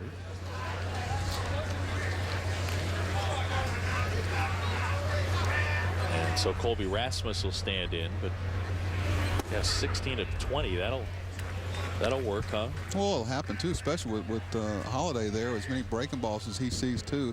He picks his spots when a pitcher's slow the plate. He's in a sure breaking ball count. With Holiday, it's almost a given. You got to take it. Ball and a strike to Rasmus, who is 1 out of 2. That's why the guy that hits in front of Pujols, as far as a base stealer, is probably the least thing you want there, because you don't want a guy that's going to steal second and leave a base open. You don't want a guy that's going to potentially take away from what he brings. You wouldn't put your best base stealer in front of Pujols, because he's not going to want to run and take the bat out of his hands. Do you buy into the idea that a base stealer can be a distraction at times? Yes and no. I think major league hitters, when they get to a certain point, their concentration level is such that shouldn't affect them that much. The hit and run play is pretty much, I wouldn't say obsolete, but it's not a play that many teams use much anymore. A play rather that many teams use much anymore. But I've never really bought the fact that that should hurt your concentration levels. That one ripped up the middle and a base hit. Pujols going to try for third. Nope. Throw cut off. Back in behind him, and they get him. Casilla tosses over to Drew Thompson. Albert took too big a turn, and he's gunned down at second. Well, you understand his thinking here. With one out, you want to try to get to third base. He had a little hesitation because the ball was hit on a line. But, you know, what will get missed here is here's the Minnesota Twins again. Why are they able to make that play? Because the center fielder hit the cutoff man. How many times do you see that cutoff man overthrown or thrown to a short hop? Because he hit the cutoff man, he was able to get the out on the trail play. Ludwig now, Ryan with a home run his first time, a double his last time. That was helped out by a misplay from Span. It's a cutoff man right in the chest. It gives them the ability to attack that runner on the trail end of that plate. That doesn't happen everywhere, everybody. They're one of the few teams that take infield. You know, they take, you know, you wonder why one of the tools that seems to be abating as we go forward in baseball is arm strength of outfielders. And one of the reasons to maintain arm strength, you have to throw. You have to continue to throw to bases, throw to targets, and a lot of teams don't take infield much anymore. The Twins do that. It's just part of their job description, and that's why they just about always have quality arms in their outfield. It's one reason why so many of the Latin American players have great arm strength, because they throw all the time. You go over to Dominican Republic or Venezuela, and they constantly have a baseball in their hand throwing it, and that's part of what, you know, the arm strength flies off the draft boards in America. That one whacked just foul. Ludwig staring at Angel Hernandez saying, that's a fair ball. Ludwig can't believe it.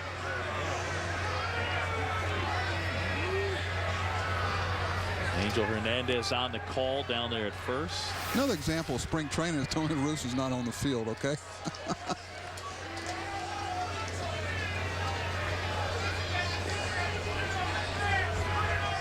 See here.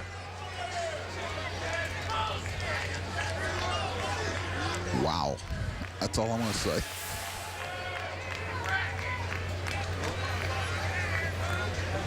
One and two to Ludwig. Reaches out, just kind of flips that one into right, and he's got himself a 3-hit day. Rasmus speeds into third, and they're at the corners.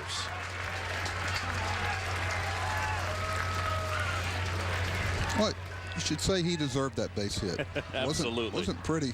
Bad thing is he's right over there next to Angel.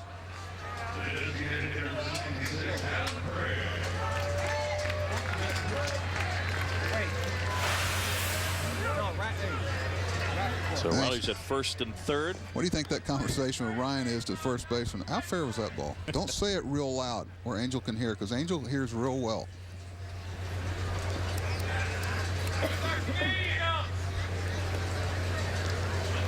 Cardinals lead at 3-2. Ludwig has hit a homer, and Pujols has hit a 2-run homer. And now Allen Craig, the DH, be part of their bench. Rated their 7th best prospect in the organization. 1 for 2 today. Cardinals, they're trying to win that Central Division again. Finished 7.5 ahead of the Cubs last year. Got outstanding pitching. Carpenter and Wainwright leading that rotation. And they got a very good year out of their closer, Ryan Franklin. He stumbled some down the stretch, but in the overall, he was very good. Real quick, back to the closer spot. The Twins making a decision. Franklin's a sinker ball guy. If you had your choice in terms of skill set from closer, is strikeouts at the top of the list as far as what you want from your closer? Well, let's look at probably maybe the best closer ever in today's modern game, the way closers are used. You know, Mariano Rivera is a strike thrower. He can strike you out, but the big thing is he keeps the ball in the ballpark. You know, you have to get 3 base hits off him basically to score a run, because he's not going to walk anybody. He holds runners. He fills his position. He's athletic, and he can repeat a delivery. And most closers are, you know, they're either feast or famine sometimes, and they drive managers crazy. You'd rather, you know, I knew the guys that I was most comfortable with were the strike throwers who had an out pitch, whether it be a breaking ball, whether it be a, you know, a plus fastball. But you're seeing a kind of an evolution of I think closers, there's more strike throwers, are more athletic, but their ability to keep the ball in the ballpark and negate a left-handed bat late in the game, because the left-handed bats are ones that really seem to be a challenge for closers late in the ball game. 2-2 now. All right, so specifically, what if your closer's a sinker ball guy? What if he relies on a two-seamer? Does that make you uncomfortable? A little bit. You know, but Franklin's a strike thrower. You know, he's got a plus breaking ball. He attacks the strike zone. He's very athletic. He's a guy that is not a one-way Harry, so to speak. He doesn't have just one way to get you out.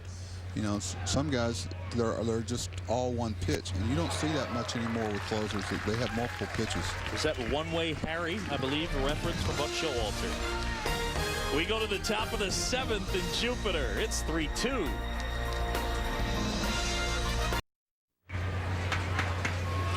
Here in Jupiter, as we go to the 7th, Cardinals lead 3-2. John Chomby, Buck Showalter, pleased to be joined by the outstanding left fielder of the Cardinals, Matt Holliday. And you've been dealing with, I guess, a little bit of an intercostal strain. How's your health right now? Good. Yeah, I missed almost 2 weeks with it, but right now I'm feeling pretty good and able to swing without any holdups. How many at-bats do you need in spring? I don't know if there's a number. I think if you can get, consistent at bats is probably the best thing. 3 a day. 3 on, 1 off. As far as games go, something like that. You can get your timing, I'd say, the best. And so I've got about a week from today, and to continue to try to get about 3 at bats a game, and hopefully I'll be ready to go. So missing 2 weeks really not a factor? Not really. I think I have enough time. I think it could be, if it was a little bit later, it could have been a factor. But when it happened, I think the timing was good enough to where I won't have much of an effect. Man, how about mentally now? You got a contract behind you. You know where you're going to be. It's got to be a whole different situation than you were in last year when you started the season. Yeah, I think it's great. Obviously, it's nice to have an organization that you know you're going to be a part of for the long term, and I'm excited about it. You can kind of feel like you're part of it, and so I'm excited. I'm thrilled to be here and part of this organization and part of this Cardinal history and franchise, and so I'm excited about my future here. Cal McClellan on here for the Cardinals, replacing Jaime Garcia, and gets a strikeout of Brock Peterson to start the 7th. So a good start for McClellan, 1 away. Matt Holliday with us down in the dugout. All right, tough question, but you hit behind arguably the best hitter in the game. You played against him when you were with the Rockies. Give me some type of insight or something you learned about Albert Pujols, the player, playing with him that you didn't know playing against him. I think you appreciate sort of the defense. I think his defense is really maybe unspoken about because of what a great hitter he is. But getting a chance to watch him play defense and seeing some of the chances that he'll take as far as maybe a man on second with nobody out, and they're trying to get him over, and they hit a ground ball to first base, and they assume they've got him over, and he'll come up and fire it to third. Plays like that he'll try, and he gets way off the base and covers a lot of ground. Maybe most first basemen don't do, and so you get a chance to watch him, and he's taking hits away in the hole and allows the second baseman to move up the middle.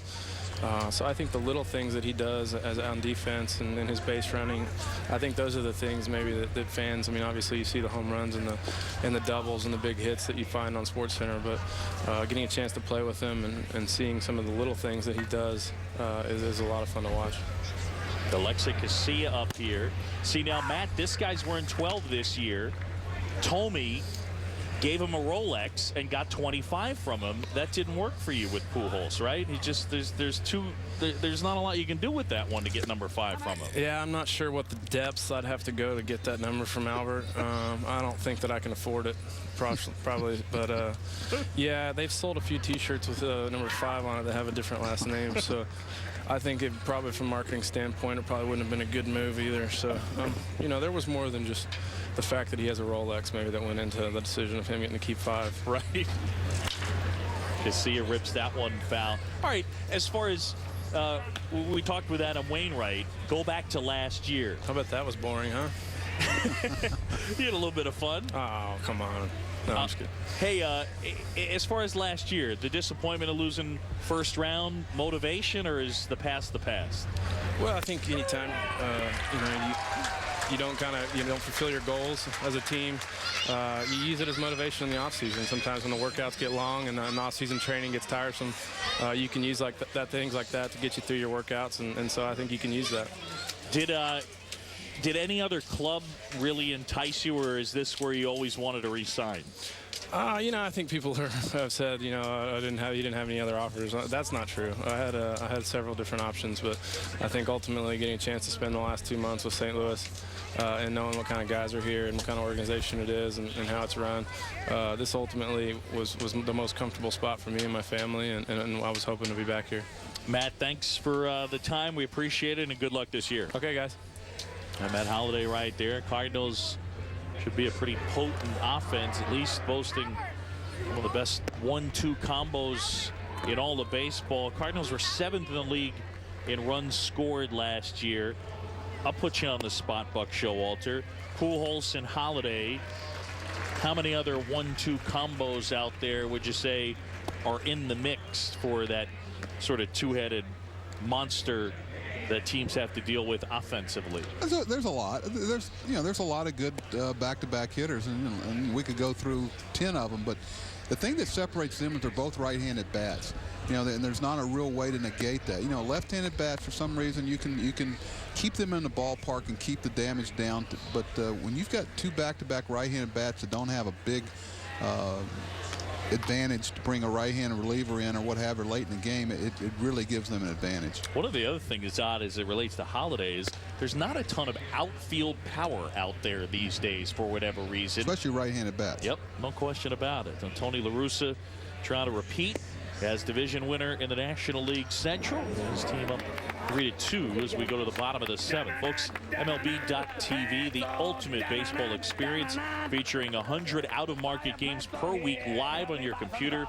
For more details, visit MLB.TV, where baseball is always on. And that is, if you're a baseball fan, that is a great, great thing to get yourself into, MLB.TV.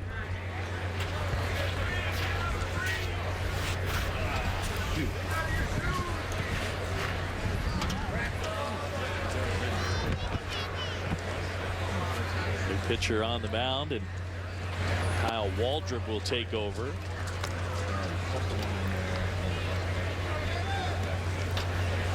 Evan Slowey started. He went 5. Anthony Slama able to wriggle out of trouble in the 6th.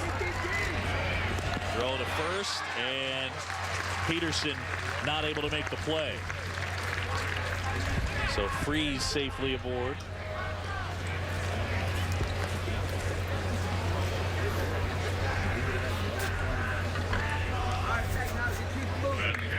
Kyle Waldrop taking over. Third pitcher used today. See his numbers between single A and double A. A big strikeout guy. Ozzy, what are you doing? And the Twins, for the most part, Twins rotation is set, and the bullpen kind of down to a battle for that final spot. Well, the question becomes who will close games. Well, those innings are very precious, in spring training innings, and that's why you got to be careful about not bringing too many pitchers into camp, because the innings you give out, just so many innings you can evaluate. You can go to B games, you can go to inter-squad games, but those Major League A games in the big stadium, they're very precious innings that you give out to guys.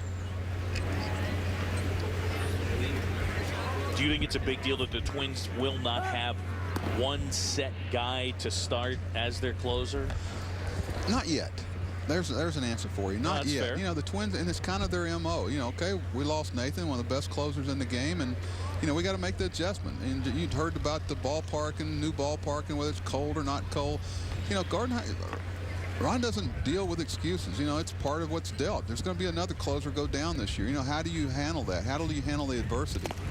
And they'll go with it by committee for a while. Maybe it might be Liriano. You never know. But if somebody steps out, you make the adjustments. And managing a Major League Baseball team is a game of constant adjustments each day. Billy Martin used to tell me, let's go out here on the field and see what the boys have in store for us today. You don't know, but you better be watching and you better be evaluating, because you got to be always thinking about the what ifs. What if?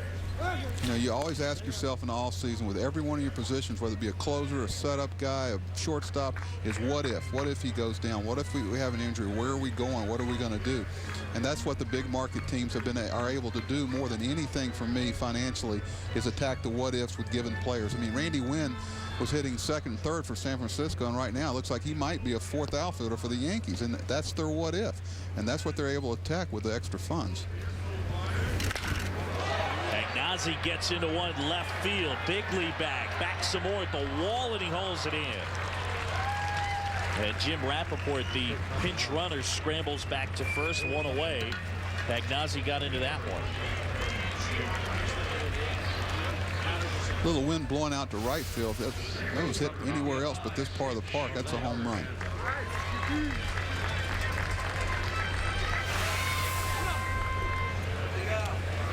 Do you think at times closers can be overvalued? I mean, the Twins had one of the elite closers in the game. So, you take Nathan out of the mix. But for, say the 20 or so teams out there, do you think that closers at times can be overvalued? No. And you know that for a fact when you don't have one. You don't seem to notice it that much on teams that are struggling. It might be one of the reasons. But when you have a lot of safe situations, nothing cuts the guts out of a team. Beautiful. Little run and hit right there. Schumacher the other way, and Rappaport will make it to third easily.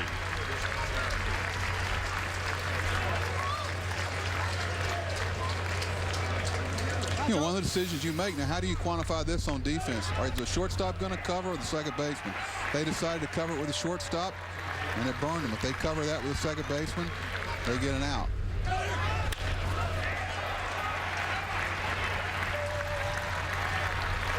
Now, we were talking about the defensive metrics earlier. Now, they do take into consideration where a player is positioned and how far that player has to go. I think you see a lot of the pitch effects data that they put together. They're trying to get that type of data for defense. Well, it's kind of like who's critiquing their critiquers. You know, who's evaluating this? Who's putting in there that the shortstop was covering on that play even though it went right through the hole? You don't want that written down as your shortstop not having good range. He was covering second base on the play. You know, arm strength. How do you evaluate arm strength? Are they going to really know how to evaluate that? I think about range in the air for infielders. How are you going to evaluate range in the air, which is a big factor, especially in foul ground? You know, who can relay the ball on relay throws from the outfield? Tag plays at second base. We've seen a great tag play at second base. How does that show up in a defensive evaluation? Catchers don't throw anybody out at second, but yet their whole pitching staff is slow to the plate. Is that fair to the catcher? How are they going to evaluate that part of it? Mather fouls that one out of play. Well, again, you're seeing them. You see, the sabermetricians take a shot at it. No, I love it. I'm glad they're trying to do it. I hope they can come up with it. I'm all for it. But boy, there's just certain things that the human element, the human eye, the scout is always going to be a part of. Oh, for sure. That one down and away. Yeah, I mean, to some extent, it's a matter though of quantifying what you see. Yeah. And we see advanced scouts out here now starting to pick up these clubs with the season getting ready to start, and you see some clubs do a lot of their advanced scouting off of video, and that's a little dangerous because there's certain things you can only pick up from being at the ballpark. Third base coaches, signs. A lot of things that go on that you have to be at the game in order to see. Batting practice, you watch certain things, you talk to your contacts, so to speak. There's so much information you can pick up on a club by only being at the game and watching it with your eyes. 3-2 now on Joe Mather.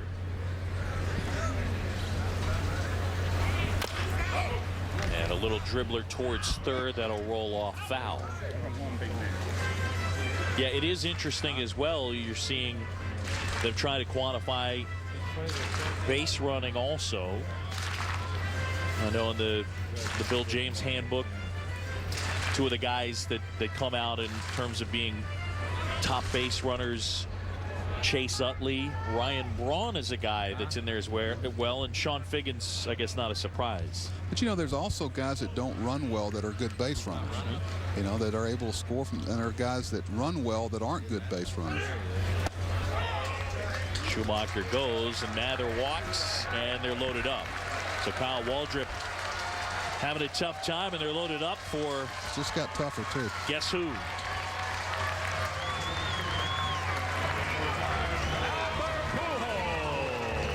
One of the things that'll bear watching in the coming year or so, Albert Pujols, they have a club option for Pujols in 2011. And GM John Mozeliak saying they probably are not going to investigate an extension until after the year. First one to Albert. Outside ball one. He's lined to left. A hooking line drive, and Delman Young made a nice grab. Hit a 2-run homer to left center, and he's walked.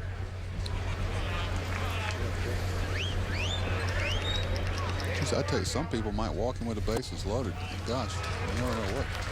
You know, I've seen that. I've seen that happen. I remember it happening with a guy named Bonds at the plate. Well, you know what? Since then, it's actually happened a couple more times. It's kind of funny as you get away from things, you get a little smarter every once in a while. Because this is one of the reasons why.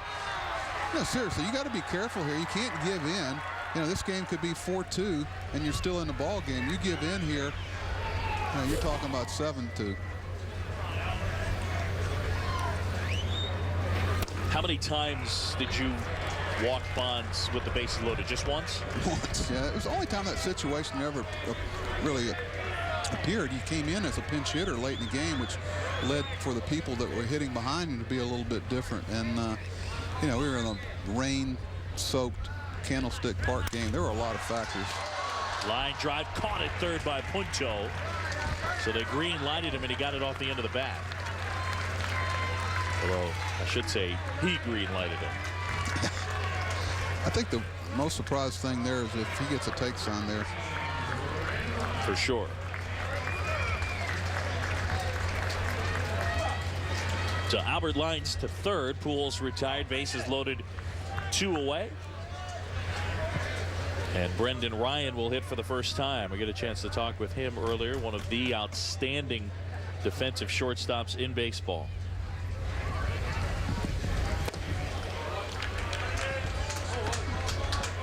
And again, he's coming off of wrist surgery that he had in February.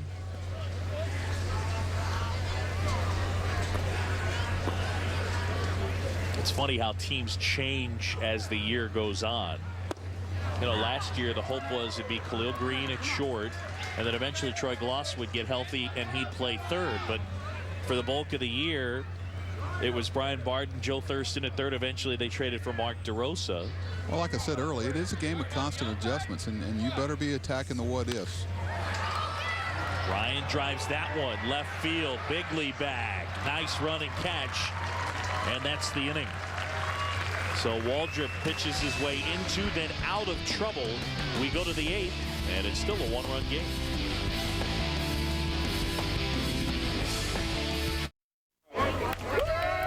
We go to the 8th from Roger Dean Stadium, Jupiter, Florida, and the Cardinals lead it 3-2. John Sciambi and Buck Showalter, and we're joined down in the dugout by Cardinals outfielder Ryan Ludwig, who homered earlier in the game and then, well, doubled down the first baseline, it looked like, but then it was foul. That was pretty close, huh?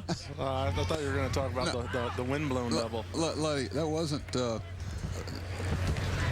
We're not going to talk fair or foul there. I appreciate the fact that you didn't talk real loud when you got down to Angel, because he would be able to hear anything you say. Okay, stop. Don't answer. It's all right. I know you got 162 games to play, and some guys might be behind the plate sometime. But we'll take care of that. It looked like it pretty fair, maybe. I'm not too worried about it. Exactly. Doesn't count down here. How is your spring training going personally? The home run today, you feel like you've gotten enough at bats? Are you ready? Yeah. I think I'm ready to roll. You know, body feels good, and you know, it's been a nice progression this year. Came in trying to see a lot of pitches early, which I did, and now, you know, the timing's starting to catch up a little bit, and you know, I feel like it's go time. Ryan, talk about your perseverance. I mean, you had some, for lack of a better way to describe them, some freaky injuries along the way that just kept you from getting healthy. You kept banging around, and you know, you refused to say that you couldn't play at this level consistently. Talk about your perseverance through all that time when you had some people telling you no. Well, it was tough, you know. I think it all comes back to, you know, just wanting to play the game. I love the game, and I enjoy every moment I'm on the baseball field. And, you know, being hurt almost 4 years in a row was tough, but, you know, you battle through adversity, and I think it makes you a stronger person. Rasmus almost came up with a brilliant catch against Toby Gardenhire. That's going to be a double. And with one out, a man out there at second base as Ryan Ludwig joins us down in the dugout. What was the mindset while you were going through it, whether you're talking about with Texas or with Cleveland? Were you sitting there saying, you know, if they would just give me at bats, I would show them that I would put up numbers? Is that what's in your head? You know, I don't think that was so much it. It was just it was a matter of health. You know, there were times where I just wasn't moving 100%, and obviously I'm not moving the same way I was before all the injuries, but you know, I'm over those now, and the body feels good. I've lost a step of speed, but I'm still keeping it going. One-run game here. Ludwig is homered for the Cardinals. Albert Pujols has hit a 2-run homer as well. What do you see when you look at the National League Central Division? You guys are the defending champs. How good will that division be? I think it's going to be a real tough division. You know, Milwaukee's got a great lineup over there offensively. The Cubs are very sound all around. Cincinnati's making a strong push. You know, they got a good young group over there that's, you know, getting better and better. And, you know, the Astros always play good baseball, and then you got Pittsburgh. So, you know, hopefully we can just come out and play the game we're capable of, and, you know, stay into it mentally for 162, and the rest will take care of itself. Luddy, talk about playing in a city like St. Louis. You know, you poll baseball players around, and it's one of the places that always finishes near the top. Just the whole tenor of the fans, and, you know, getting to play in a place like St. Louis. What separates it from some other places you play? Well, you know, I think it's every time you come to the ballpark, you can expect a packed house, and that's nice. You know, to see a red and white, and the fans are extremely supportive. There's not a whole lot of booing going on. If you make a mistake, they'll pat you on your back, and they treat you with a lot of respect. You know, outside the stadium when you're around the city. So it makes for a good time. Ryan, we appreciate you stopping by. Good luck this year, and yeah, we hope everything goes well for you. Thanks for having me on, fellas. You guys have a good one. Cardinals this year, I think, considered the favorites. Yep. Good people, Ludwig. I mean, you have to have all these conversations this time of year with your players when you cut them or send them down. And, you know, I always say, if there's ever any good news to be delivered, can I be a part of that one too? Because you always feel like the Turk. But having conversations with a guy like Ryan Ludwig, you know, towards the end of camp when you send him down or something, it really tore your gut out, because you know, like he said, how much he loved the game. And you just love to see good things happen to good people. 3-2 to Punto, miss. That's one thing Nick Punto does well. He will get on base and takes a walk in that spot. 1 out and 2 aboard in a 1-run game. All right, so what about the National League Central? How do you size it up? Milwaukee has been good the last couple of years. Cubs, a disappointment last year. Who's the biggest threat to the Cardinals this year? Well, if the Cubs can put together their pitching staff, the thing that separates the Cardinals is the depth of their pitching. I mean, their 3rd and 4th starter are better than most guys' 2-starter. And, you know, if you really want to look at the, you know, a club, you look at 3 through 5, not so much in the playoffs because that doesn't really play, but the thing that allows you to sustain long-term success is that 3 through 5 starter, because one of the things, I should say, because it allows you to keep from overusing your bullpen. So many teams, you know, they get past their first 2 starters, and then all of a sudden they're in their bullpen in the 4th inning 3 nights in a row, and they've blown up their bullpen, and they can't do the job that it's like, what's my role from the bullpen? Well, your role is to come in and get people out, because our starter hadn't got out of the 3rd inning 3 innings in a row. That's what your role is, and that's uncomfortable. Cardinals left Carpenter and Wayne right at the front of the rotation, and Kyle Loesch, Brad Penny signed in the offseason, the team he grew up rooting for, and he has pitched well this spring. Obviously, they lose Joel Pinheiro, had a brilliant year last year. The Cardinals 4th in the National League in team ERA, 4th in starters ERA, 5th in bullpen ERA. Dave Duncan and company put together a very consistent staff.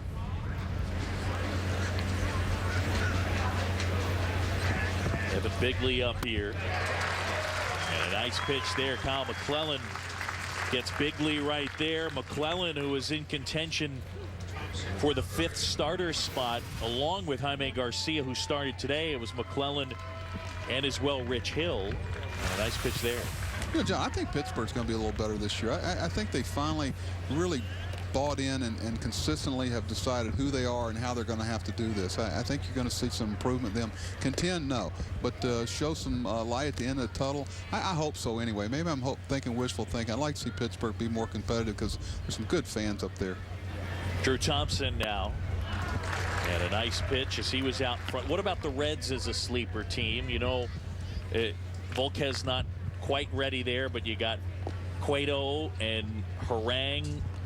Obviously Arroyo as well, and then when healthy, Aroldis Chapman. Yeah, I tell you that they are a little bit of a wild card team. You know, they could be real good or they could really have their struggles. A lot depends on the health of their club and how much their offense is able to make up for some lack of experience in their pitching staff. But they've got the talent. There's a lot of talented arms there. They also have, I think, one of the more underrated offensive players in baseball, Joey Votto, a guy who was in the top 10 of the majors in OPS. He hits for average, for power. He'll take his walks. It's going to be a lot of fun to watch. I think the Cubs are going to be a lot more competitive early on. You know, instead of getting that woe is me early, I think if they can get off to a good start and get some positive vibes there. But without a doubt, St. Louis is a team to beat. The pitching staff is just too good. And McClellan right there, able to get Thompson. And a big strikeout for Kyle McClellan. We go to the middle of the 8th. Still 3-2 Redbirds.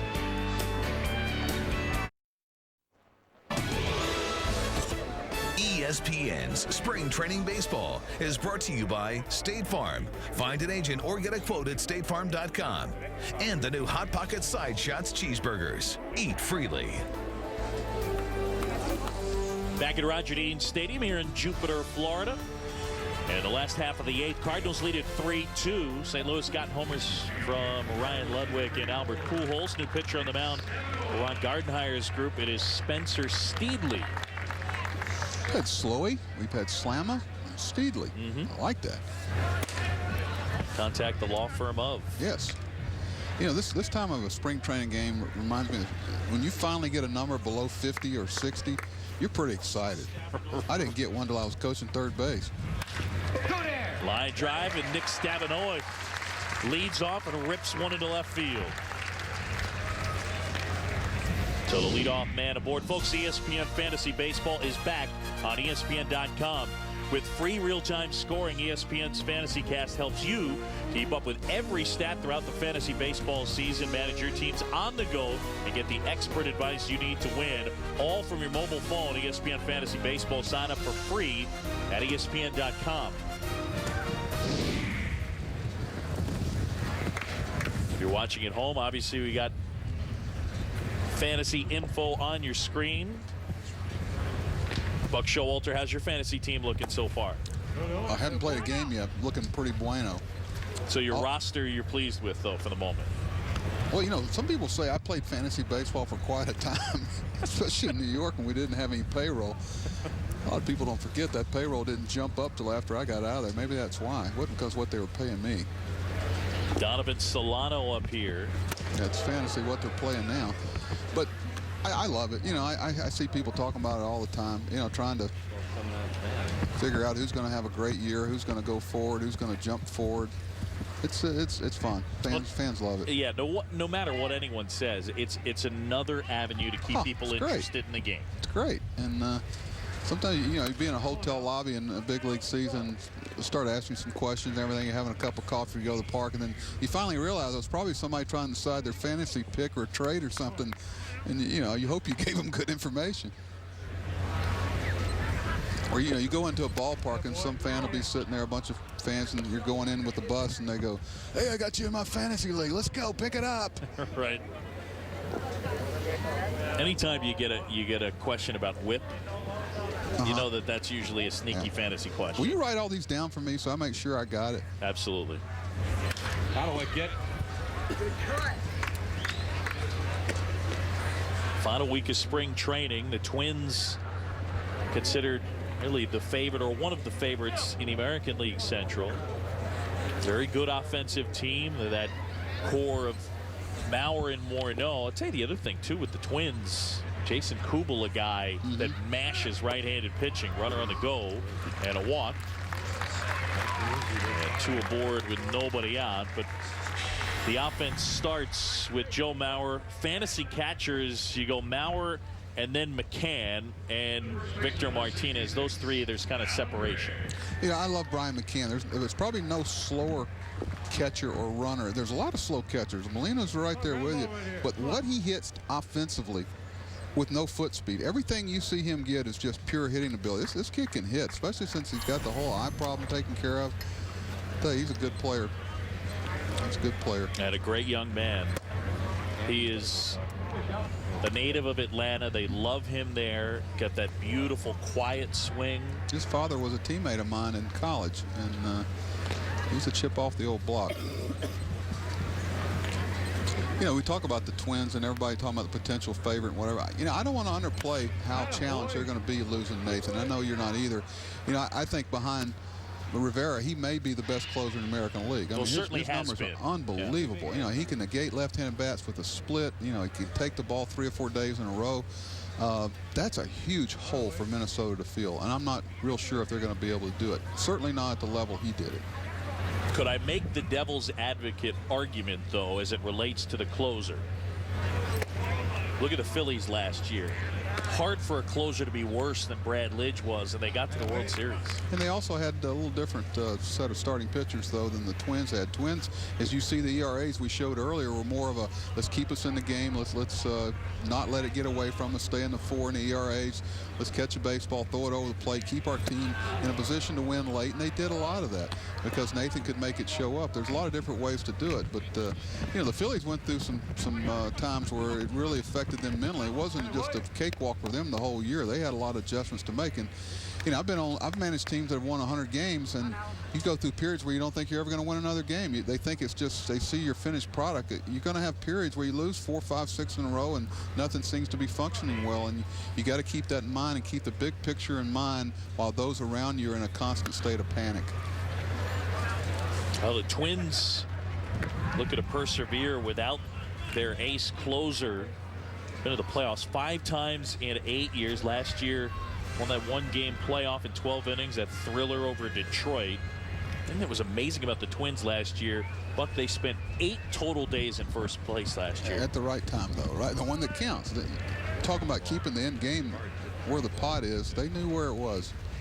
2-2 now. And that's what was so beautiful about the game. You know, the games you play in April are just as important, and what you do, you're going to be held accountable for the whole year. So those games you lose in April as a manager, they're sitting in your craw, some games that you should win. That's why I'd rather play the better teams early on in my schedule before they, you know, they're going to play to their ability level sooner or later. There are no Cinderellas in baseball. If you're good enough to play, you'll play in the playoffs, you'll play. Santana makes the grab. And tagging and moving up to third is Nick Stavinola. Well, you look at fantasy value and hot rookies. How about Jason Hayward, considered the top prospect in the minors, hit this home run in Lakeland against the Tigers. Look at this thing. Wow.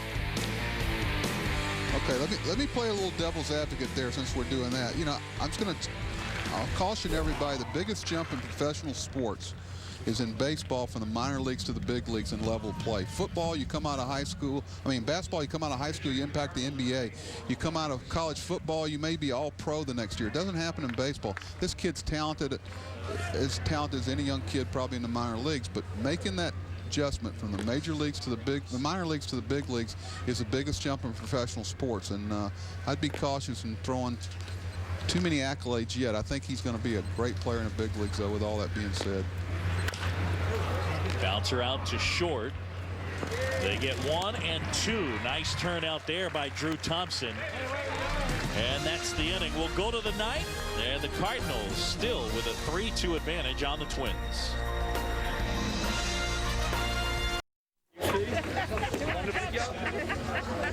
Now back here in Jupiter, Florida, we go to the ninth. The Cardinals trying to close out a 3-2 win from Roger Dean Stadium. John Shambi, Buck Showalter with you.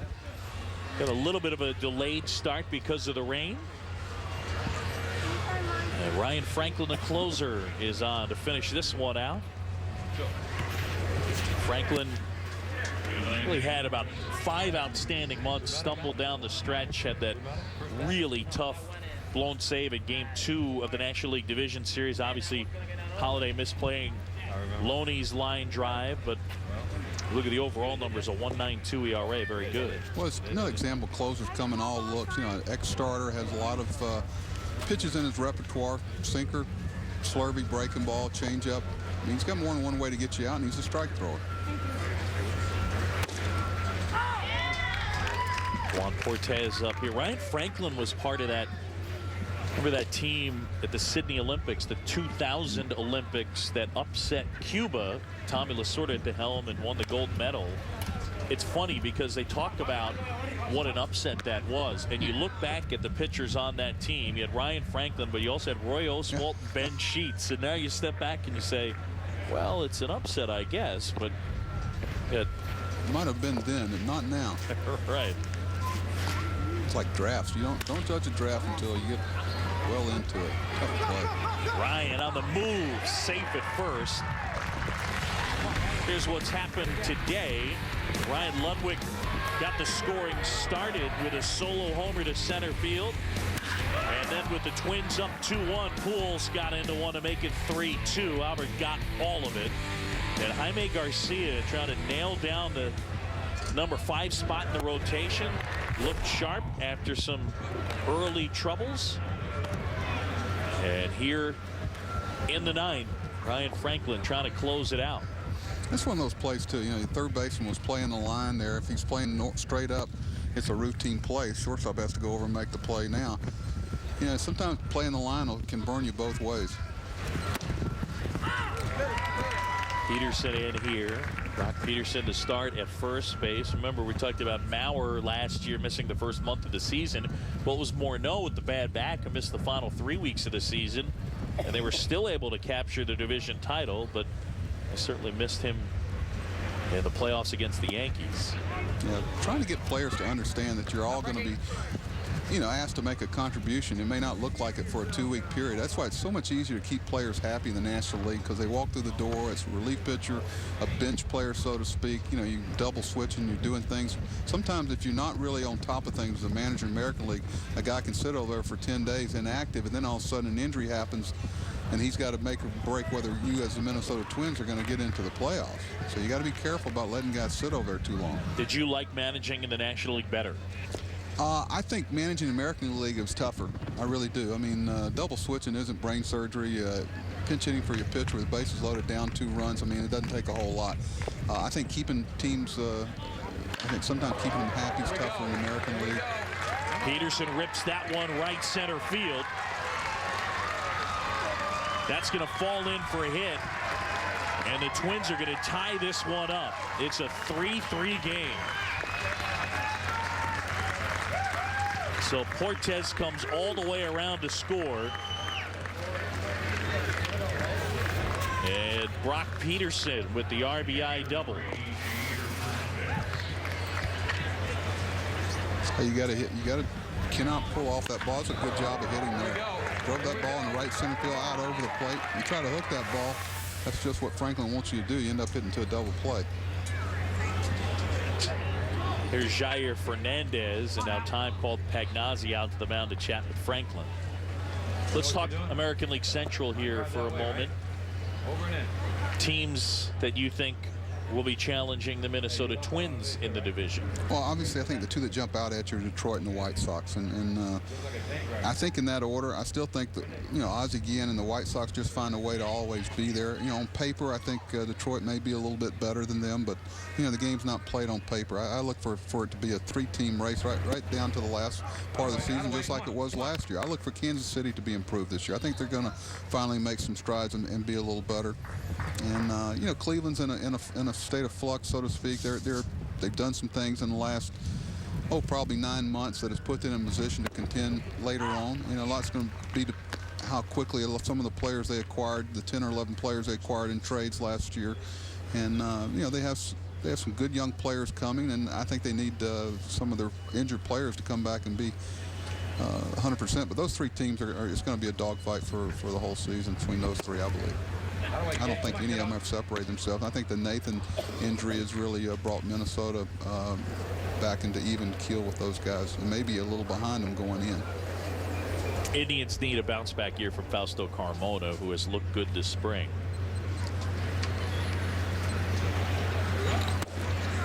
That one just missed. And now 3-1 to Jair Fernandez. So Franklin having a tough time. What happens, this situation where he obviously wants to hit the ball the right side or bunt or whatever they were going to do, but so many times you get guys from minor leagues who hit third and fourth their whole career. They've never been asked to bunt. They've never been asked to play the game. And shame on your minor league system, regardless of who it is, because when they come to the big leagues, they're going to be asked to do that. Ryan underneath this pop-up, and the shortstop pulls it down.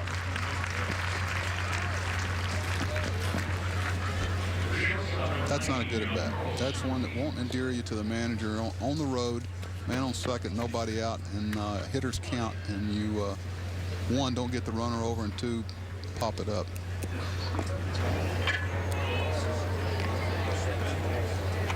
Giancarlo Ortiz up here.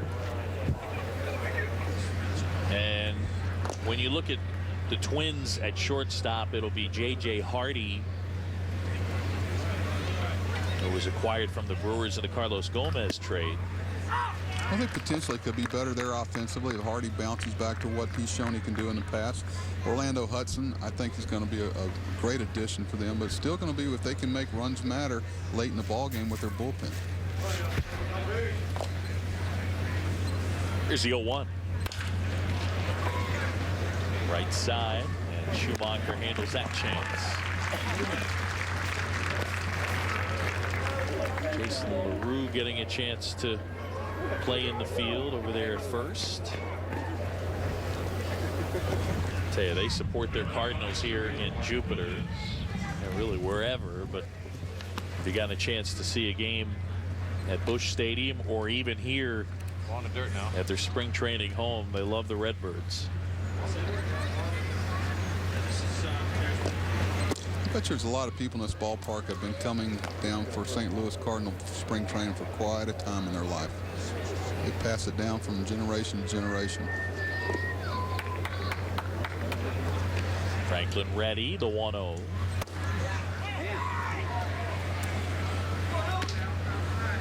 Mark Dolan's here, got the start in center field. It'll be Denard Span playing every day as the season gets going.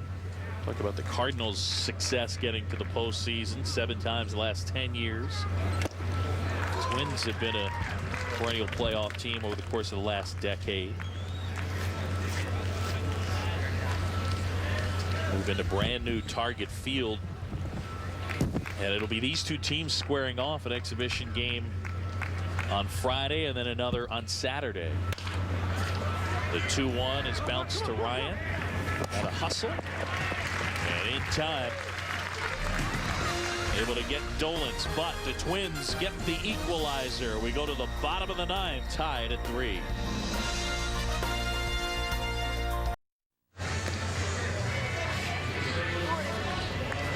Back at Roger Dean Stadium, we go to the bottom of the 9th, tied at 3-3. And Ron Gardenhire going to the pen. He'll bring in Cole DeVries.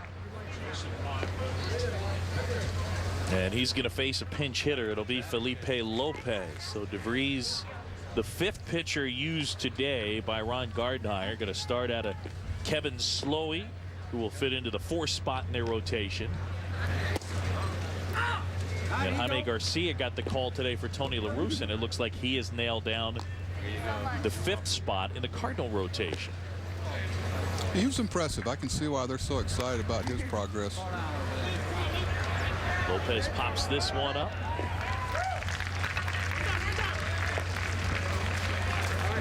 Look at the numbers from the 2 starters. Garcia struggled a little bit early on in terms of giving up hits, but both guys had good command. In fact, this time of year, you see 0 base on balls for your 2 starting pitchers. That's probably as exciting thing as you see. And that's why he only gave up 2 earned runs, Garcia.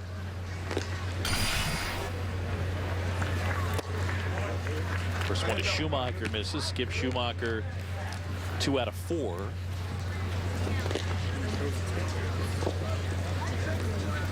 Made that switch to second base last year.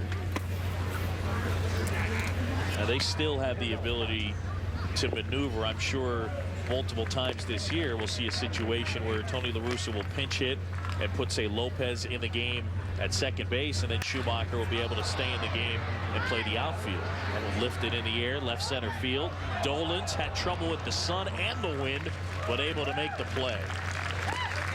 You know, one of the reasons Tony's such a great manager is, you know, he's a piece guy. As far as if you give him a piece, he understands what that player can do and understands how to put him in a position to be successful, and more importantly, keep him out of a position where he's not successful. And you always see certain players acquired, you know, by teams he manages, because, you know, if you give him the right pieces, he's going to be very tough to beat, because he knows what his guys' strengths and weaknesses are, and he uses them accordingly, not only in the bullpen but off the bench. He has certain type of bench players, he has certain type of relief pitchers, and that's been the MO for a long time. I mean, there's a lot of guys that, you know, are perceived one way and they're not really that way. Tony La Russa and Gardenhire, we got 2 of the best managers in the game. I can tell you from being in another dugout, they are the real deal. They see the game, they see the ball, off the ball, the plays, things that happen that a lot of people miss. And you can always feel comfortable as the other manager that you know they've seen what happened on the field that dictate that moves are coming. Is that something that you notice game in and game out in terms of the tactical ability of the guy in the other dugout? Oh, as long as let's face it, when a guy doesn't have a very good club, it doesn't make him a you know, poor manager by any means. But, you know, there are times when you're not real sure if guys see kind of what may have happened off the ball. A guy jelly legs at first base on a throw over to dictate that he's going. But, you know, it's just that, you know, guys like Bobby Cox and Tony and Gardenhire and those guys, they see the game. You know that they're locked in. They understand that when something happens, it dictates that something else might happen, and they try to counteract it. If you can only pick one or the other. Oh, the biggest difference. Oh, I thought you were going to tell me to pick a manager. No. The biggest difference a manager can make is tactical decisions or in the clubhouse / creating atmosphere. I think it's the atmosphere and the approach. I really it's do. the intangible stuff as opposed to the. Let's face it. You know, relief pitcher decisions and bunting and hitting and running and squeezing, all those things. And I think preparing your club and having a certain mentality and a certain atmosphere, and, you know, the shelf life of managers isn't as long as it used to be. You know, there's times when I've seen good managers that just, you know, sometimes it's time to make a change. You just need to have it, because the players are harder to change than a coaching staff. But, you know, teams like Minnesota and St. Louis and some of these teams that are consistently good, they have continuity with their coaches. You know, they get the right people. I think the best contract in baseball for the money, for what it's done for the organization, might be Mike Socha's 10-year deal, because what they've done for that organization, for that clubhouse, for even the minor leagues, everything, it just brings such a stability. Those players, and they also did Mike a great favor, because his words carry so much weight in that clubhouse now, to commit to the way they were going to go about playing a baseball. And it took a while for Mike to establish that trust, for them to give him that. But they did a great service to their organization and to their fans. Daniel Descalso up here. DeVries throws to first, and Mather back in. I mean, most organizations that are continually successful, that have consistent success, have a great relationship between the coaching staff and the general manager. You know, they're on the same page. They have respect for what each one brings, and you know, they try to bring what they bring. In the air, right field. That one way back, and that one is out of here. Daniel Descalso has won it for the Cardinals in the bottom of the 9th. He's also made a lot of friends in the clubhouse. Suits on. And he feels the love from the teammates. So Franklin gives up the tying run in the ninth, and the Cardinals on the 2-run homer by Descalso win it.